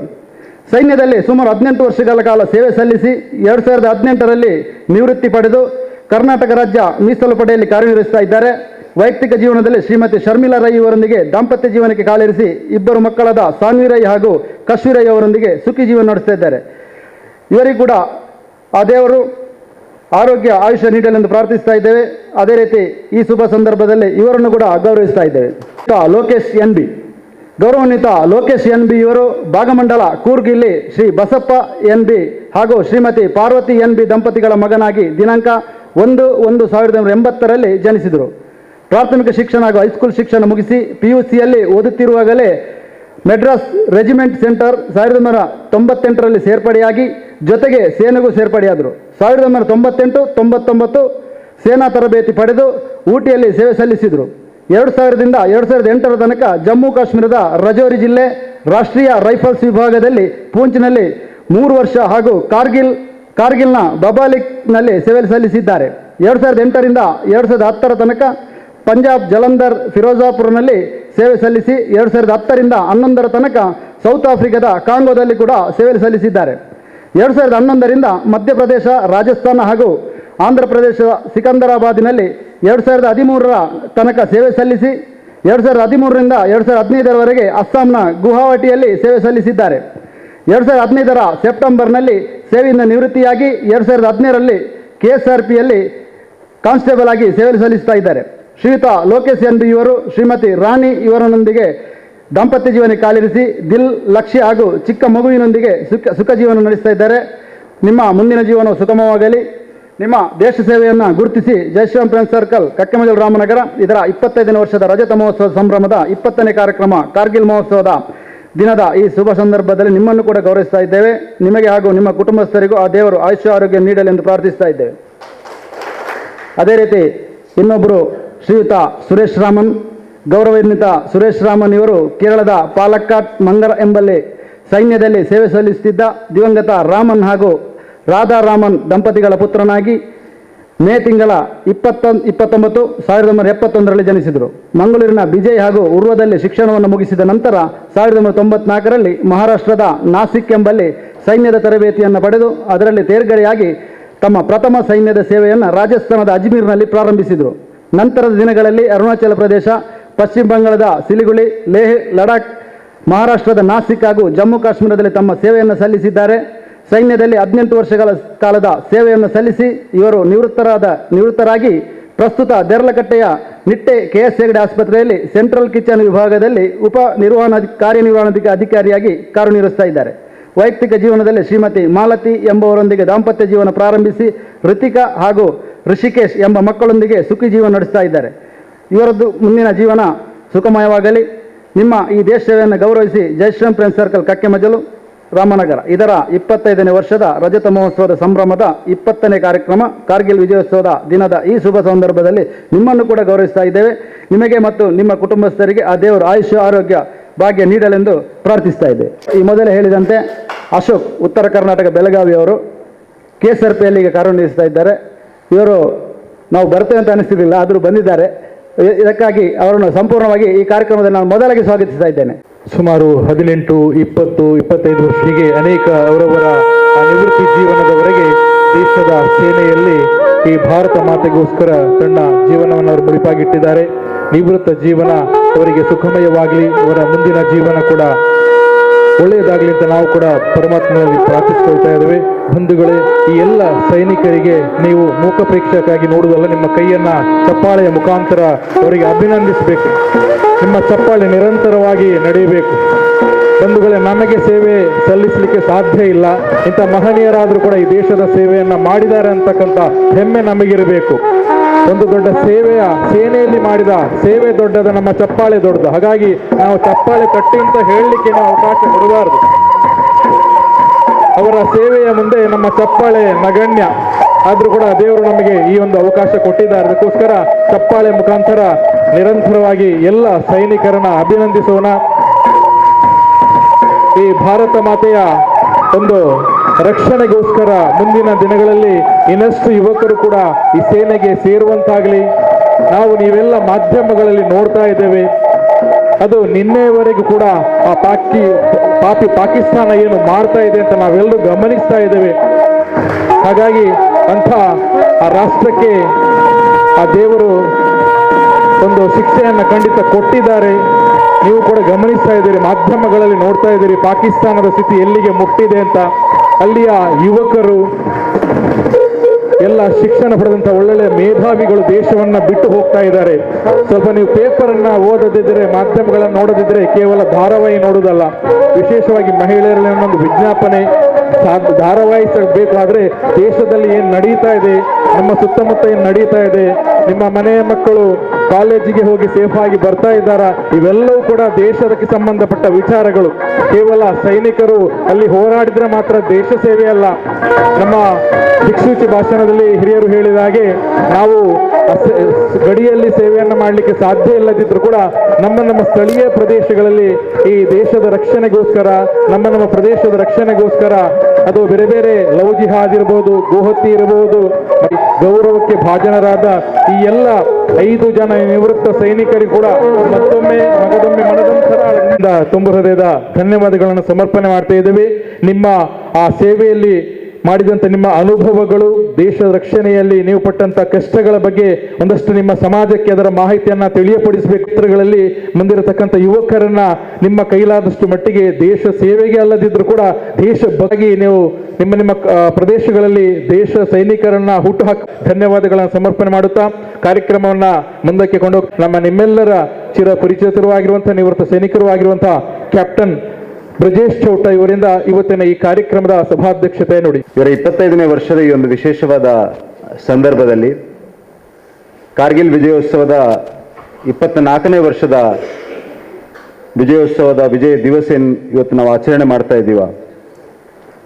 ಇವರ ವರ್ಷ ಪೂರ್ತಿ ಕಾರ್ಯಕ್ರಮದ ಭಾಗವಾಗಿ ಆ ಕಾರ್ಯಕ್ರಮವನ್ನು ಇವತ್ತು ಇಟ್ಕೊಂಡಿದ್ದಾರೆ. ಆ ಕಾರ್ಯಕ್ರಮದ ಸಭಾ ವೇದಿಕೆಯಲ್ಲಿ ಈಗ ತಾನೇ ತಮ್ಮನ್ನು ಉದ್ದೇಶಿಸಿ ಬಹಳ ಅರ್ಥಪೂರ್ಣವಾಗಿ ಭಾರತದ ಮಿಲಿಟರಿ ಇತಿಹಾಸವನ್ನ 47ರಿಂದ ಇವತ್ತಿನವರೆಗಿನ ಮಿಲಿಟರಿ ಇತಿಹಾಸವನ್ನು ಒಂದು ಹಂತದಲ್ಲಿ ತಮ್ಮ ಮುಂದೆ ತೆರೆದಿಟ್ಟ ನನ್ನ ಆತ್ಮೀಯ ಮಿತ್ರರು ಆಗಿರುವಂಥ ಶ್ರೀಕೃಷ್ಣ ಉಪಾಧ್ಯಾಯ ಅವರೇ, ಸಭಾಧ್ಯಕ್ಷತೆಯನ್ನು ವಹಿಸಿರುವಂಥ ಈ ಉದ್ಘಾಟನೆಯನ್ನು ನಡೆಸಿದಂಥ ಜಗದೀಶ್ ರೈ ಅವರೇ, ಮತ್ತು ಈಗ ತಾನೇ ಈ ಊರಿನವರಿಂದ ಈ ಸಂಘಟನೆಯಿಂದ ಗುರುತಿಸಲ್ಪಟ್ಟಂಥ ಎಲ್ಲ ಮಾಜಿ ಸೈನಿಕರೇ, ಈ ಒಂದು ವಿಶೇಷವಾದ ಕಾರ್ಯಕ್ರಮದಲ್ಲಿ ಉಪಸ್ಥಿತರಿರುವಂಥ ಈ ಗ್ರಾಮದ ಎಲ್ಲ ಆತ್ಮೀಯ ಬಂಧುಗಳೇ, ಪ್ರಾಯಶಃ ಗಡಿಯಲ್ಲಿರುವಂಥ ಸೈನಿಕರು ಇವತ್ತು ಅತ್ಯಂತ ಖುಷಿಯನ್ನು ಪಡ್ತಿರ್ಬೋದು.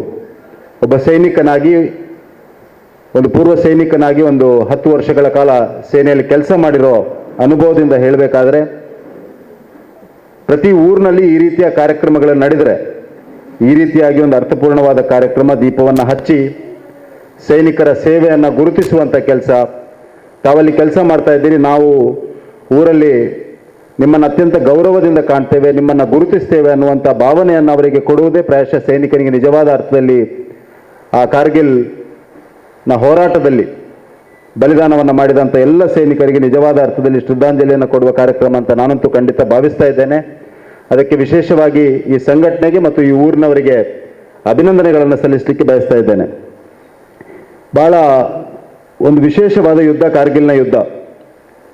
ಹಲವಾರು ಕಾರಣಗಳಿಗೆ ಈ ಯುದ್ಧ ವಿಶೇಷವಾದ ಯುದ್ಧ.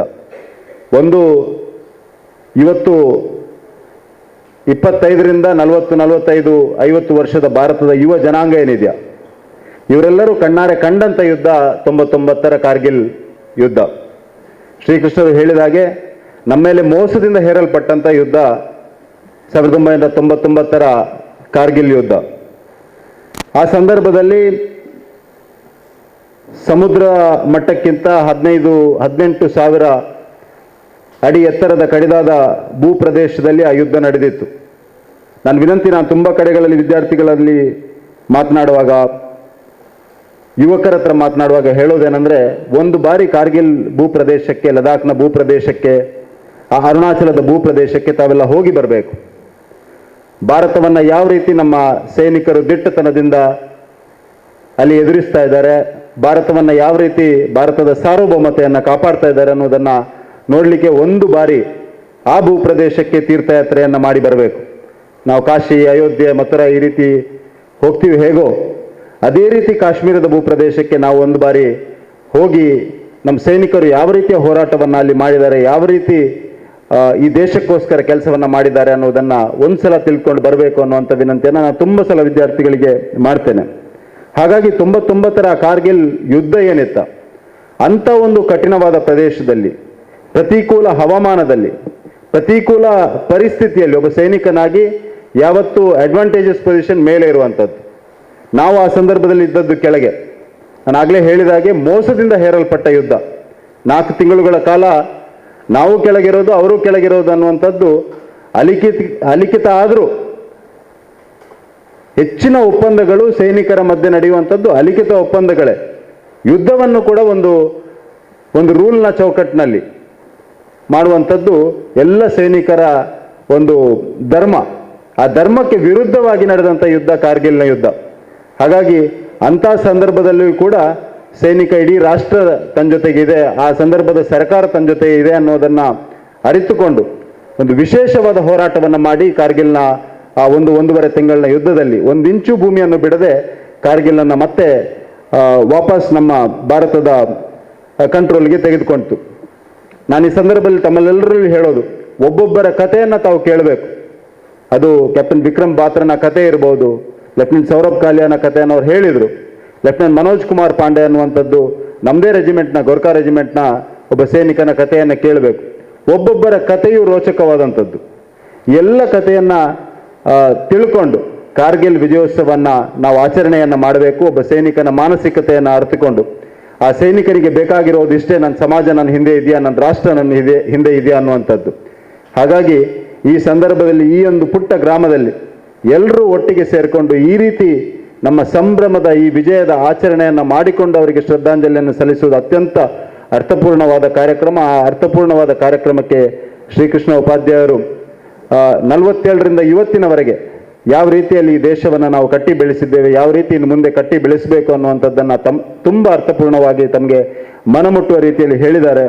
ಹಾಗಾಗಿ ಈ ಒಂದು ಕಾರ್ಯಕ್ರಮದಲ್ಲಿ ನನಗೂ ಪಾಲ್ಗೊಳ್ಳಲಿಕ್ಕೆ ಅವಕಾಶವನ್ನು ನೀಡಿದಂಥ ಶ್ರೀರಾಮ್ ಫ್ರೆಂಡ್ ಸರ್ಕಲ್ನ ಎಲ್ಲ ಸ್ನೇಹಿತರಿಗೆ ನಾನು ವಿಶೇಷವಾಗಿ ಅಭಿನಂದನೆಗಳನ್ನು ಸಲ್ಲಿಸಿ, ಧನ್ಯವಾದಗಳನ್ನು ಸಲ್ಲಿಸಿ, ಈ ಕಾರ್ಗಿಲ್ ಯುದ್ಧ ನನ್ನಂಥ ಹಲವು ಯುವಕರಿಗೆ, ನಾನು ಸೇನೆಯಲ್ಲಿ ಟ್ರೈನಿಂಗನ್ನು ಪಡೆದಿರುವಂಥ ಸಂದರ್ಭದಲ್ಲಿ ಕೂಡ ತುಂಬ ಜನರ ಹತ್ರ ನಾವು ಮಾತನಾಡ್ತಿರುವಾಗ ಆ 99ರ ಸಂದರ್ಭದಲ್ಲಿ ನಾನು PUCಯಲ್ಲಿ ಇದ್ದೆ. ತುಂಬ ಯುವಕರಿಗೆ ಸೇನೆಗೆ ಸೇರಲಿಕ್ಕೆ ಪ್ರೇರಣೆ ಕೊಟ್ಟಂಥ ಯುದ್ಧ 99ರ ಯುದ್ಧ. ಹಾಗಾಗಿ ಒಂದು ವಿಶೇಷವಾದ ಸಂದರ್ಭವನ್ನು ನಾವು ಇವತ್ತು ಆಚರಣೆ ಮಾಡ್ತಾ ಇದ್ದೇವೆ. ಊರವರೆಲ್ಲ ಒಟ್ಟಿಗೆ ಸೇರಿ ಆಚರಣೆ ಮಾಡ್ತಾ ಇರೋದು ತುಂಬ ಖುಷಿ ಆಗ್ತಾ ಇದೆ. ನಾನು ಸೇರಿದಂಥ ಸಂದರ್ಭ 2003-04ರ ಸಂದರ್ಭದಲ್ಲಿ ಈ ರೀತಿ ಆಚರಣೆಗಳು ನಡೀತಾ ಇರಲಿಲ್ಲ. ಇವತ್ತು ಊರೂರಲ್ಲಿ ಸೈನಿಕರನ್ನು ಗುರುತಿಸುವ ಕೆಲಸ, ಸೈನಿಕರ ಕುಟುಂಬವನ್ನು ಗೌರವಿಸುವ ಕೆಲಸ, ಸೈನಿಕರ ಕುಟುಂಬದ ಜೊತೆ ನಾವಿದ್ದೀವಿ ಅನ್ನೋಂಥ ತೋರಿಸುವಂಥ ಕೆಲಸ, ಆ ಗಡಿಯಲ್ಲಿ ಬಲಿದಾನ ಮಾಡಿದಂಥ ಸೈನಿಕರಿಗೆ ಗೌರವ, ಶ್ರದ್ಧಾಂಜಲಿಯನ್ನು ಕೊಡುವಂಥ ಕೆಲಸ ಭಾರತದಲ್ಲಿ ನಡೀತಾ ಇದೆ ಅನ್ನೋದೇ ಅತ್ಯಂತ ಸಂತೋಷದ ಸಂಗತಿ. ಭಾರತ ಅಮೃತ ಕಾಲದ ಈ ಕಾಲಘಟ್ಟದಲ್ಲಿ ಪ್ರಾಯಶಃ ಭಾರತ ಈ ರೀತಿ ಒಟ್ಟಾಗಿ ಒಂದಾಗಿ ಯೋಚನೆ ಮಾಡೋದು ನಮಗೆಲ್ಲ ಸಂತೋಷ ಕೊಡ್ತಾ ಇರುವಂಥ ಕೆಲಸ. ಮುಂದಿನ ದಿವಸಗಳು ಭಾರತದ ಆಗಲಿಕ್ಕಿದೆ. ನಾವು ಮಲಗಿದ್ರೂ ಕೂಡ ಭಾರತದ ದಿನಗಳು ಇವತ್ತಿನ ಆರ್ಥಿಕ ಒಂದು ಸ್ಥಿತಿಗತಿಯಲ್ಲಿ ಭಾರತದ ದಿನಗಳಾಗಲಿಕ್ಕಿದೆ. ಹಾಗಾಗಿ ಈ ಭಾರತ ಒಂದು ಆರ್ಥಿಕ ಶಕ್ತಿಯಾಗಿ ರೂಪುಗೊಳ್ಳುತ್ತಿರುವಂಥ ಈ ಒಂದು ಸುಸಂದರ್ಭದಲ್ಲಿ ಮುಂದಿನ 25 ವರ್ಷಗಳ ಕಾಲ ನಮ್ಮ ಪ್ರಧಾನಮಂತ್ರಿಗಳು ಹೇಗೆ ಭಾರತದ ಅಮೃತ ಕಾಲ ಅಂತ ಇದನ್ನು ಕರೀತಾರ, ಈ ಒಂದು ಆರ್ಥಿಕ ಶಕ್ತಿಯಾಗುವ ಸುಸಂದರ್ಭದ ಕಾಲದಲ್ಲಿ ನಾವು ಶ್ರೀಕೃಷ್ಣರು ಹೇಳಿದ ಹಾಗೆ ನಾವು ನಮ್ಮ ಸ್ವತ್ವದ ಆಧಾರದಲ್ಲಿ ಬೆಳಿಬೇಕಾದ ಅವಶ್ಯಕತೆ ಇದೆ. ನಮ್ಮ ಸಂಸ್ಕೃತಿಯನ್ನು ಅರಿತುಕೊಂಡು, ನಮ್ಮ ಜವಾಬ್ದಾರಿಯನ್ನು ಅರಿತುಕೊಂಡು ಈ ಸವಾಲು ಮತ್ತು ಈ ಒಂದು ವಿಶೇಷವಾದ ಅವಕಾಶ ಇರುವಂಥ ಭಾರತಕ್ಕಿರುವಂಥ ಅವಕಾಶದ ಈ ಕಾಲಘಟ್ಟದಲ್ಲಿ ನಾವು ಜವಾಬ್ದಾರಿಯುತವಾಗಿ ಈ ದೇಶವನ್ನು ಪ್ರೀತಿಸಬೇಕು, ಈ ದೇಶದ ಒಂದು ಜವಾಬ್ದಾರಿಯುತ ನಾಗರಿಕರಾಗಿ ಬದುಕಬೇಕು ಅನ್ನುವಂಥ ಆಶಯವನ್ನು ವ್ಯಕ್ತಪಡಿಸ್ತಾ ಈ ಸಂದರ್ಭದಲ್ಲಿ ನನಗೆ ಮಾತನಾಡಲಿಕ್ಕೆ ಅವಕಾಶವನ್ನು ನೀಡಿದಂಥ ಶ್ರೀರಾಮ್ ಫ್ರೆಂಡ್ ಸರ್ಕಲ್ನವರಿಗೆ ಧನ್ಯವಾದಗಳನ್ನು ಸಲ್ಲಿಸ್ತಾ ನನ್ನ ಮಾತನ್ನು ಮುಗಿಸ್ತಾ ಇದ್ದೇನೆ. ಜೈ ಹಿಂದ್. ಈ ಕಾರ್ಯಕ್ರಮದ ಅಧ್ಯಕ್ಷತೆ ವಹಿಸಿಕೊಂಡು ತಮ್ಮ ಅನುಭವವನ್ನು ಕೂಡ ನಮ್ಮೊಂದಿಗೆ ಹಂಚಿರುವಂತಹ ಶ್ರೀಯುತ ಕ್ಯಾಪ್ಟನ್ ಬ್ರಿಜೇಶ್ ಚೌಟ ಇವರಿಗೆ ನಿಮ್ಮೆಲ್ಲರ ಪರವಾಗಿ ಚಪ್ಪಾಳೆ ಮುಖಾಂತರ ಕೃತಜ್ಞತೆಗಳು. ಕಾರ್ಯಕ್ರಮಗಳ ಬಗ್ಗೆ ನಾವು ಅವಕಾಶ ಸಿಕ್ಕಿದಂಥ ಸಂದರ್ಭದಲ್ಲಿ ಎಲ್ಲ ಉಲ್ಲೇಖ ಮಾಡ್ತಾ ಇರ್ತೇವೆ. ಹಾಗಾಗಿ ಕಳೆದ 24 ವರ್ಷ ಈ ಒಂದು ಪರಿಸರದಲ್ಲಿ ಬೇರೆ ಬೇರೆ ಶೈಕ್ಷಣಿಕವಾಗಿ, ಸಾಮಾಜಿಕವಾಗಿ, ಧಾರ್ಮಿಕವಾಗಿ ಬೇರೆ ಬೇರೆ ಚಟುವಟಿಕೆಗಳನ್ನು ಮಾಡಿಕೊಂಡು ನಮ್ಮೆಲ್ಲರಲ್ಲಿ ಒಂದು ಹಿಂದುತ್ವದ ಪ್ರಖರತೆಯನ್ನು ಬೆಳೆಸುವಂಥ ಕೆಲಸವನ್ನು ಕೂಡ ಜೈ ಶ್ರೀರಾಮ್ ಫ್ರೆಂಡ್ ಸರ್ಕಲ್ ಮಾಡ್ತಾ ಇದೆ ಅಂತ ಹೇಳಿಕೆ ನಮಗೆ ಬಹಳ ಹೆಮ್ಮೆ ಆಗ್ತಾ ಇದೆ. ಹಾಗೆ ಇವತ್ತು ಕೂಡ ಬಹಳೊಂದು ಈ ಕಾರ್ಗಿಲ್ ವಿಜಯೋತ್ಸವದ ದಿವಸವನ್ನ ನಮಗೆಲ್ಲರಿಗೂ ಕೂಡ ನೆನಪು ಮಾಡಲಿಕ್ಕೆ ಈ ಒಂದು ವೇದಿಕೆಯನ್ನ ಅವಕಾಶ ಮಾಡಿಕೊಟ್ಟಿದ್ದಾರೆ. ಅವಕಾಶ ಕಲ್ಪಿಸಿದ್ದಕ್ಕಾಗಿ ಅವರನ್ನು ಕೂಡ ನಾವು ಮತ್ತೊಮ್ಮೆ ಕೃತಜ್ಞತೆ ಸಲ್ಲಿಸ್ತಾ ಇದ್ದೇವೆ. ಇಂಥ ಈ ತಂಡಕ್ಕೆ ನಾವೆಲ್ಲರೂ ಕೂಡ ತನು ಮನ ಧನ ಸಹಾಯವನ್ನು ಯಾವಾಗಲೂ ನೀಡುತ್ತಾ ಮುಂದಿನ ಕೆಲವು ದಿನಗಳ ನಂತರ ಬರುವಂಥ ಈ 25ನೇ ವರ್ಷದ ಸಾರ್ವಜನಿಕ ಗಣೇಶೋತ್ಸವ, ರಜತ ಮಹೋತ್ಸವ ನಿರ್ವಿಘ್ನವಾಗಿ ನಡೆಯಲಿ. ಆ ಗಣೇಶೋತ್ಸವ ಕೂಡ ಯಶಸ್ವಿಯಾಗಿ ಕೇವಲ ಅಸೈಗೋಳಿ ಮಾತ್ರ ಅಲ್ಲ, ನಮ್ಮ ಇಡೀ ಜಿಲ್ಲೆಗೆ, ರಾಜ್ಯಕ್ಕೆ ಒಂದು ಮಾದರಿಯಾದಂಥ ಸಂಸ್ಥೆಯಾಗಿ ಬೆಳಗಲಿ ಅಂತ ನಾವು ಕೂಡ ಆಶಿಸ್ತಾ ಇದ್ದೇವೆ. ಹಾಗೆ ಸೈನಿಕರ ನೆಲೆಯಿಂದ ನಾವು ಈಗಾಗಲೇ ನಮ್ಮ ಅತಿಥಿಗಳೆಲ್ಲ ಬೇರೆ ಬೇರೆ ಉಲ್ಲೇಖ ಮಾಡಿದ ಹಾಗೆ ದೇಶ ಸೇವೆಯನ್ನು ದೇಶದ ಗಡಿಯಲ್ಲಿ ಮಾಡಲಿಕ್ಕೆ ಸಾಧ್ಯ ಇಲ್ಲದಿದ್ದರೂ ಕೂಡ ನಾನಾಗಲೇ ಉಲ್ಲೇಖ ಮಾಡಿದ ಹಾಗೆ ನಮ್ಮ ಕಾರ್ಯಕ್ಷೇತ್ರಗಳಲ್ಲಿ, ನಮ್ಮ ಪರಿಸರಗಳಲ್ಲಿ ಒಂದು ಈ ನಮ್ಮ ದೇಶವನ್ನು ರಕ್ಷಿಸುವಂಥ, ನಮ್ಮ ನಾಡನ್ನು ರಕ್ಷಿಸುವಂಥ ಕೆಲಸ ಮಾಡುವಂತಾಗಲಿ ಅಂತ ಹೇಳಿಕೊಳ್ಳುತ್ತಾ, ಜೈ ಶ್ರೀರಾಮ್ ಫ್ರೆಂಡ್ ಸರ್ಕಲ್ ಕಕ್ಕೆ ಮಜಲು ರಾಮನಗರ ಇದರ ರಜತ ಮಹೋತ್ಸವದ ಕಾರ್ಯಕ್ರಮದೊಂದಿಗೆ ಇವತ್ತಿನ ಈ ಕಾರ್ಗಿಲ್ ವಿಜಯೋತ್ಸವ ದಿನವನ್ನು ನಾವು ಎಲ್ಲರೂ ಒಟ್ಟಿಗೆ ಸೇರಿಕೊಂಡು ಆಚರಿಸ್ತಾ ಇದ್ದೇವೆ. ಇಂದಿನ ಈ ಕಾರ್ಯಕ್ರಮದಲ್ಲಿ ನಮ್ಮ ಈ ಕಾರ್ಯಕ್ರಮದ ಅಧ್ಯಕ್ಷತೆಯನ್ನು ವಹಿಸಿಕೊಂಡಂಥ ಕ್ಯಾಪ್ಟನ್ ಬ್ರಿಜೇಶ್ ಚೌಟ ಇವರಿಗೆ ನಿಮ್ಮೆಲ್ಲರ ಪರವಾಗಿ ಹೃತ್ಪೂರ್ವಕವಾದ ಧನ್ಯವಾದಗಳನ್ನು ಸಲ್ಲಿಸ್ತಾ ಇದ್ದೇನೆ. ಅದೇ ರೀತಿಯಾಗಿ ಇಂದಿನ ಈ ಕಾರ್ಯಕ್ರಮದಲ್ಲಿ ನಮ್ಮೊಟ್ಟಿಗಿರುವ ಶ್ರೀಕೃಷ್ಣ ಉಪಾಧ್ಯಾಯ, ಪ್ರಖರ ವಾಗ್ಮಿಗಳು, ಇವರಿಗೂ ಕೂಡ ನಿಮ್ಮೆಲ್ಲರ ಪರವಾಗಿ ನಾನು ಹೃತ್ಪೂರ್ವಕವಾದ ಧನ್ಯವಾದಗಳನ್ನು ಸಲ್ಲಿಸ್ತಾ ಇದ್ದೇನೆ. ಅದೇ ರೀತಿಯಾಗಿ ಶ್ರೀ ಅಯ್ಯಪ್ಪ ಸ್ವಾಮಿ ದೇವಸ್ಥಾನ ದೇರಳಕಟ್ಟೆ ಇದರ ಅಧ್ಯಕ್ಷರು, ಬಂಟರ ಸಂಘ ಉಳ್ಳಾಲ ವಲಯ ಇದರ ಉಪಾಧ್ಯಕ್ಷರು ಆಗಿರುವಂಥ ಜಗದೀಶ್ ರೈ ಬೆಳ್ಮ ಹೊಸಮನೆ ಇವರು ಕೂಡ ನಮ್ಮೊಂದಿಗಿದ್ದಾರೆ. ಇವರನ್ನು ಕೂಡ ನಾನು ನಿಮ್ಮೆಲ್ಲರ ಪರವಾಗಿ ಹೃತ್ಪೂರ್ವಕವಾಗಿ ಧನ್ಯವಾದವನ್ನು ಸಲ್ಲಿಸ್ತಾ ಇದ್ದೇನೆ. ಅದೇ ರೀತಿಯಾಗಿ ಇಂದಿನ ಈ ಕಾರ್ಯಕ್ರಮದಲ್ಲಿ ಗೌರವವನ್ನು ಸ್ವೀಕರಿಸಿದಂಥ ಎಲ್ಲ ಸೈನಿಕರಿಗೂ ವಿಶೇಷವಾದ ಧನ್ಯವಾದವನ್ನು ಸಲ್ಲಿಸ್ತಾ ಇದ್ದೇನೆ. ಅದೇ ರೀತಿಯಾಗಿ ಇಂದಿನ ಈ ಕಾರ್ಯಕ್ರಮ ನಡೆಸಬೇಕಾದ್ರೆ ಈ ಸಭಾಂಗಣದ ವ್ಯವಸ್ಥೆಯನ್ನು ಮಾಡಿಕೊಟ್ಟಂತಹ ಬಂಟರ ಸಂಘ ಉಳ್ಳಾಳ ವಲಯ ಇದರ ಅಧ್ಯಕ್ಷರಿಗೂ ಎಲ್ಲ ಪದಾಧಿಕಾರಿಗಳಿಗೂ ನಾನು ವಿಶೇಷವಾದ ಧನ್ಯವಾದಗಳನ್ನು ಸಲ್ಲಿಸ್ತಾ ಇದ್ದೇನೆ. ಅದೇ ರೀತಿಯಾಗಿ ಇಂದಿನ ಈ ಕಾರ್ಯಕ್ರಮದೊಂದಿಗೆ ಕಾರ್ಯಕ್ರಮದ ನಿರೂಪಣೆಯನ್ನು ಮಾಡಿಕೊಟ್ಟಂತಹ ಭಾಸ್ಕರ್ ಮಂಜಿನಾಡಿ ಇವರಿಗೂ, ಮಾಧ್ಯಮ ಮಿತ್ರರಿಗೂ ಹಾಗೂ ನಮ್ಮೊಂದಿಗೆ ಸೇರಿಕೊಂಡಿರುವಂತಹ ಎಲ್ಲ ದೇಶ ಪ್ರೇಮಿಗಳಿಗೂ ಹೃತ್ಪೂರ್ವಕವಾದ ಧನ್ಯವಾದಗಳನ್ನು ಸಲ್ಲಿಸ್ತಾ ಕಾರ್ಯಕ್ರಮವನ್ನು ಮುಕ್ತಾಯಗೊಳಿಸ್ತಾ ಇದ್ದೇನೆ.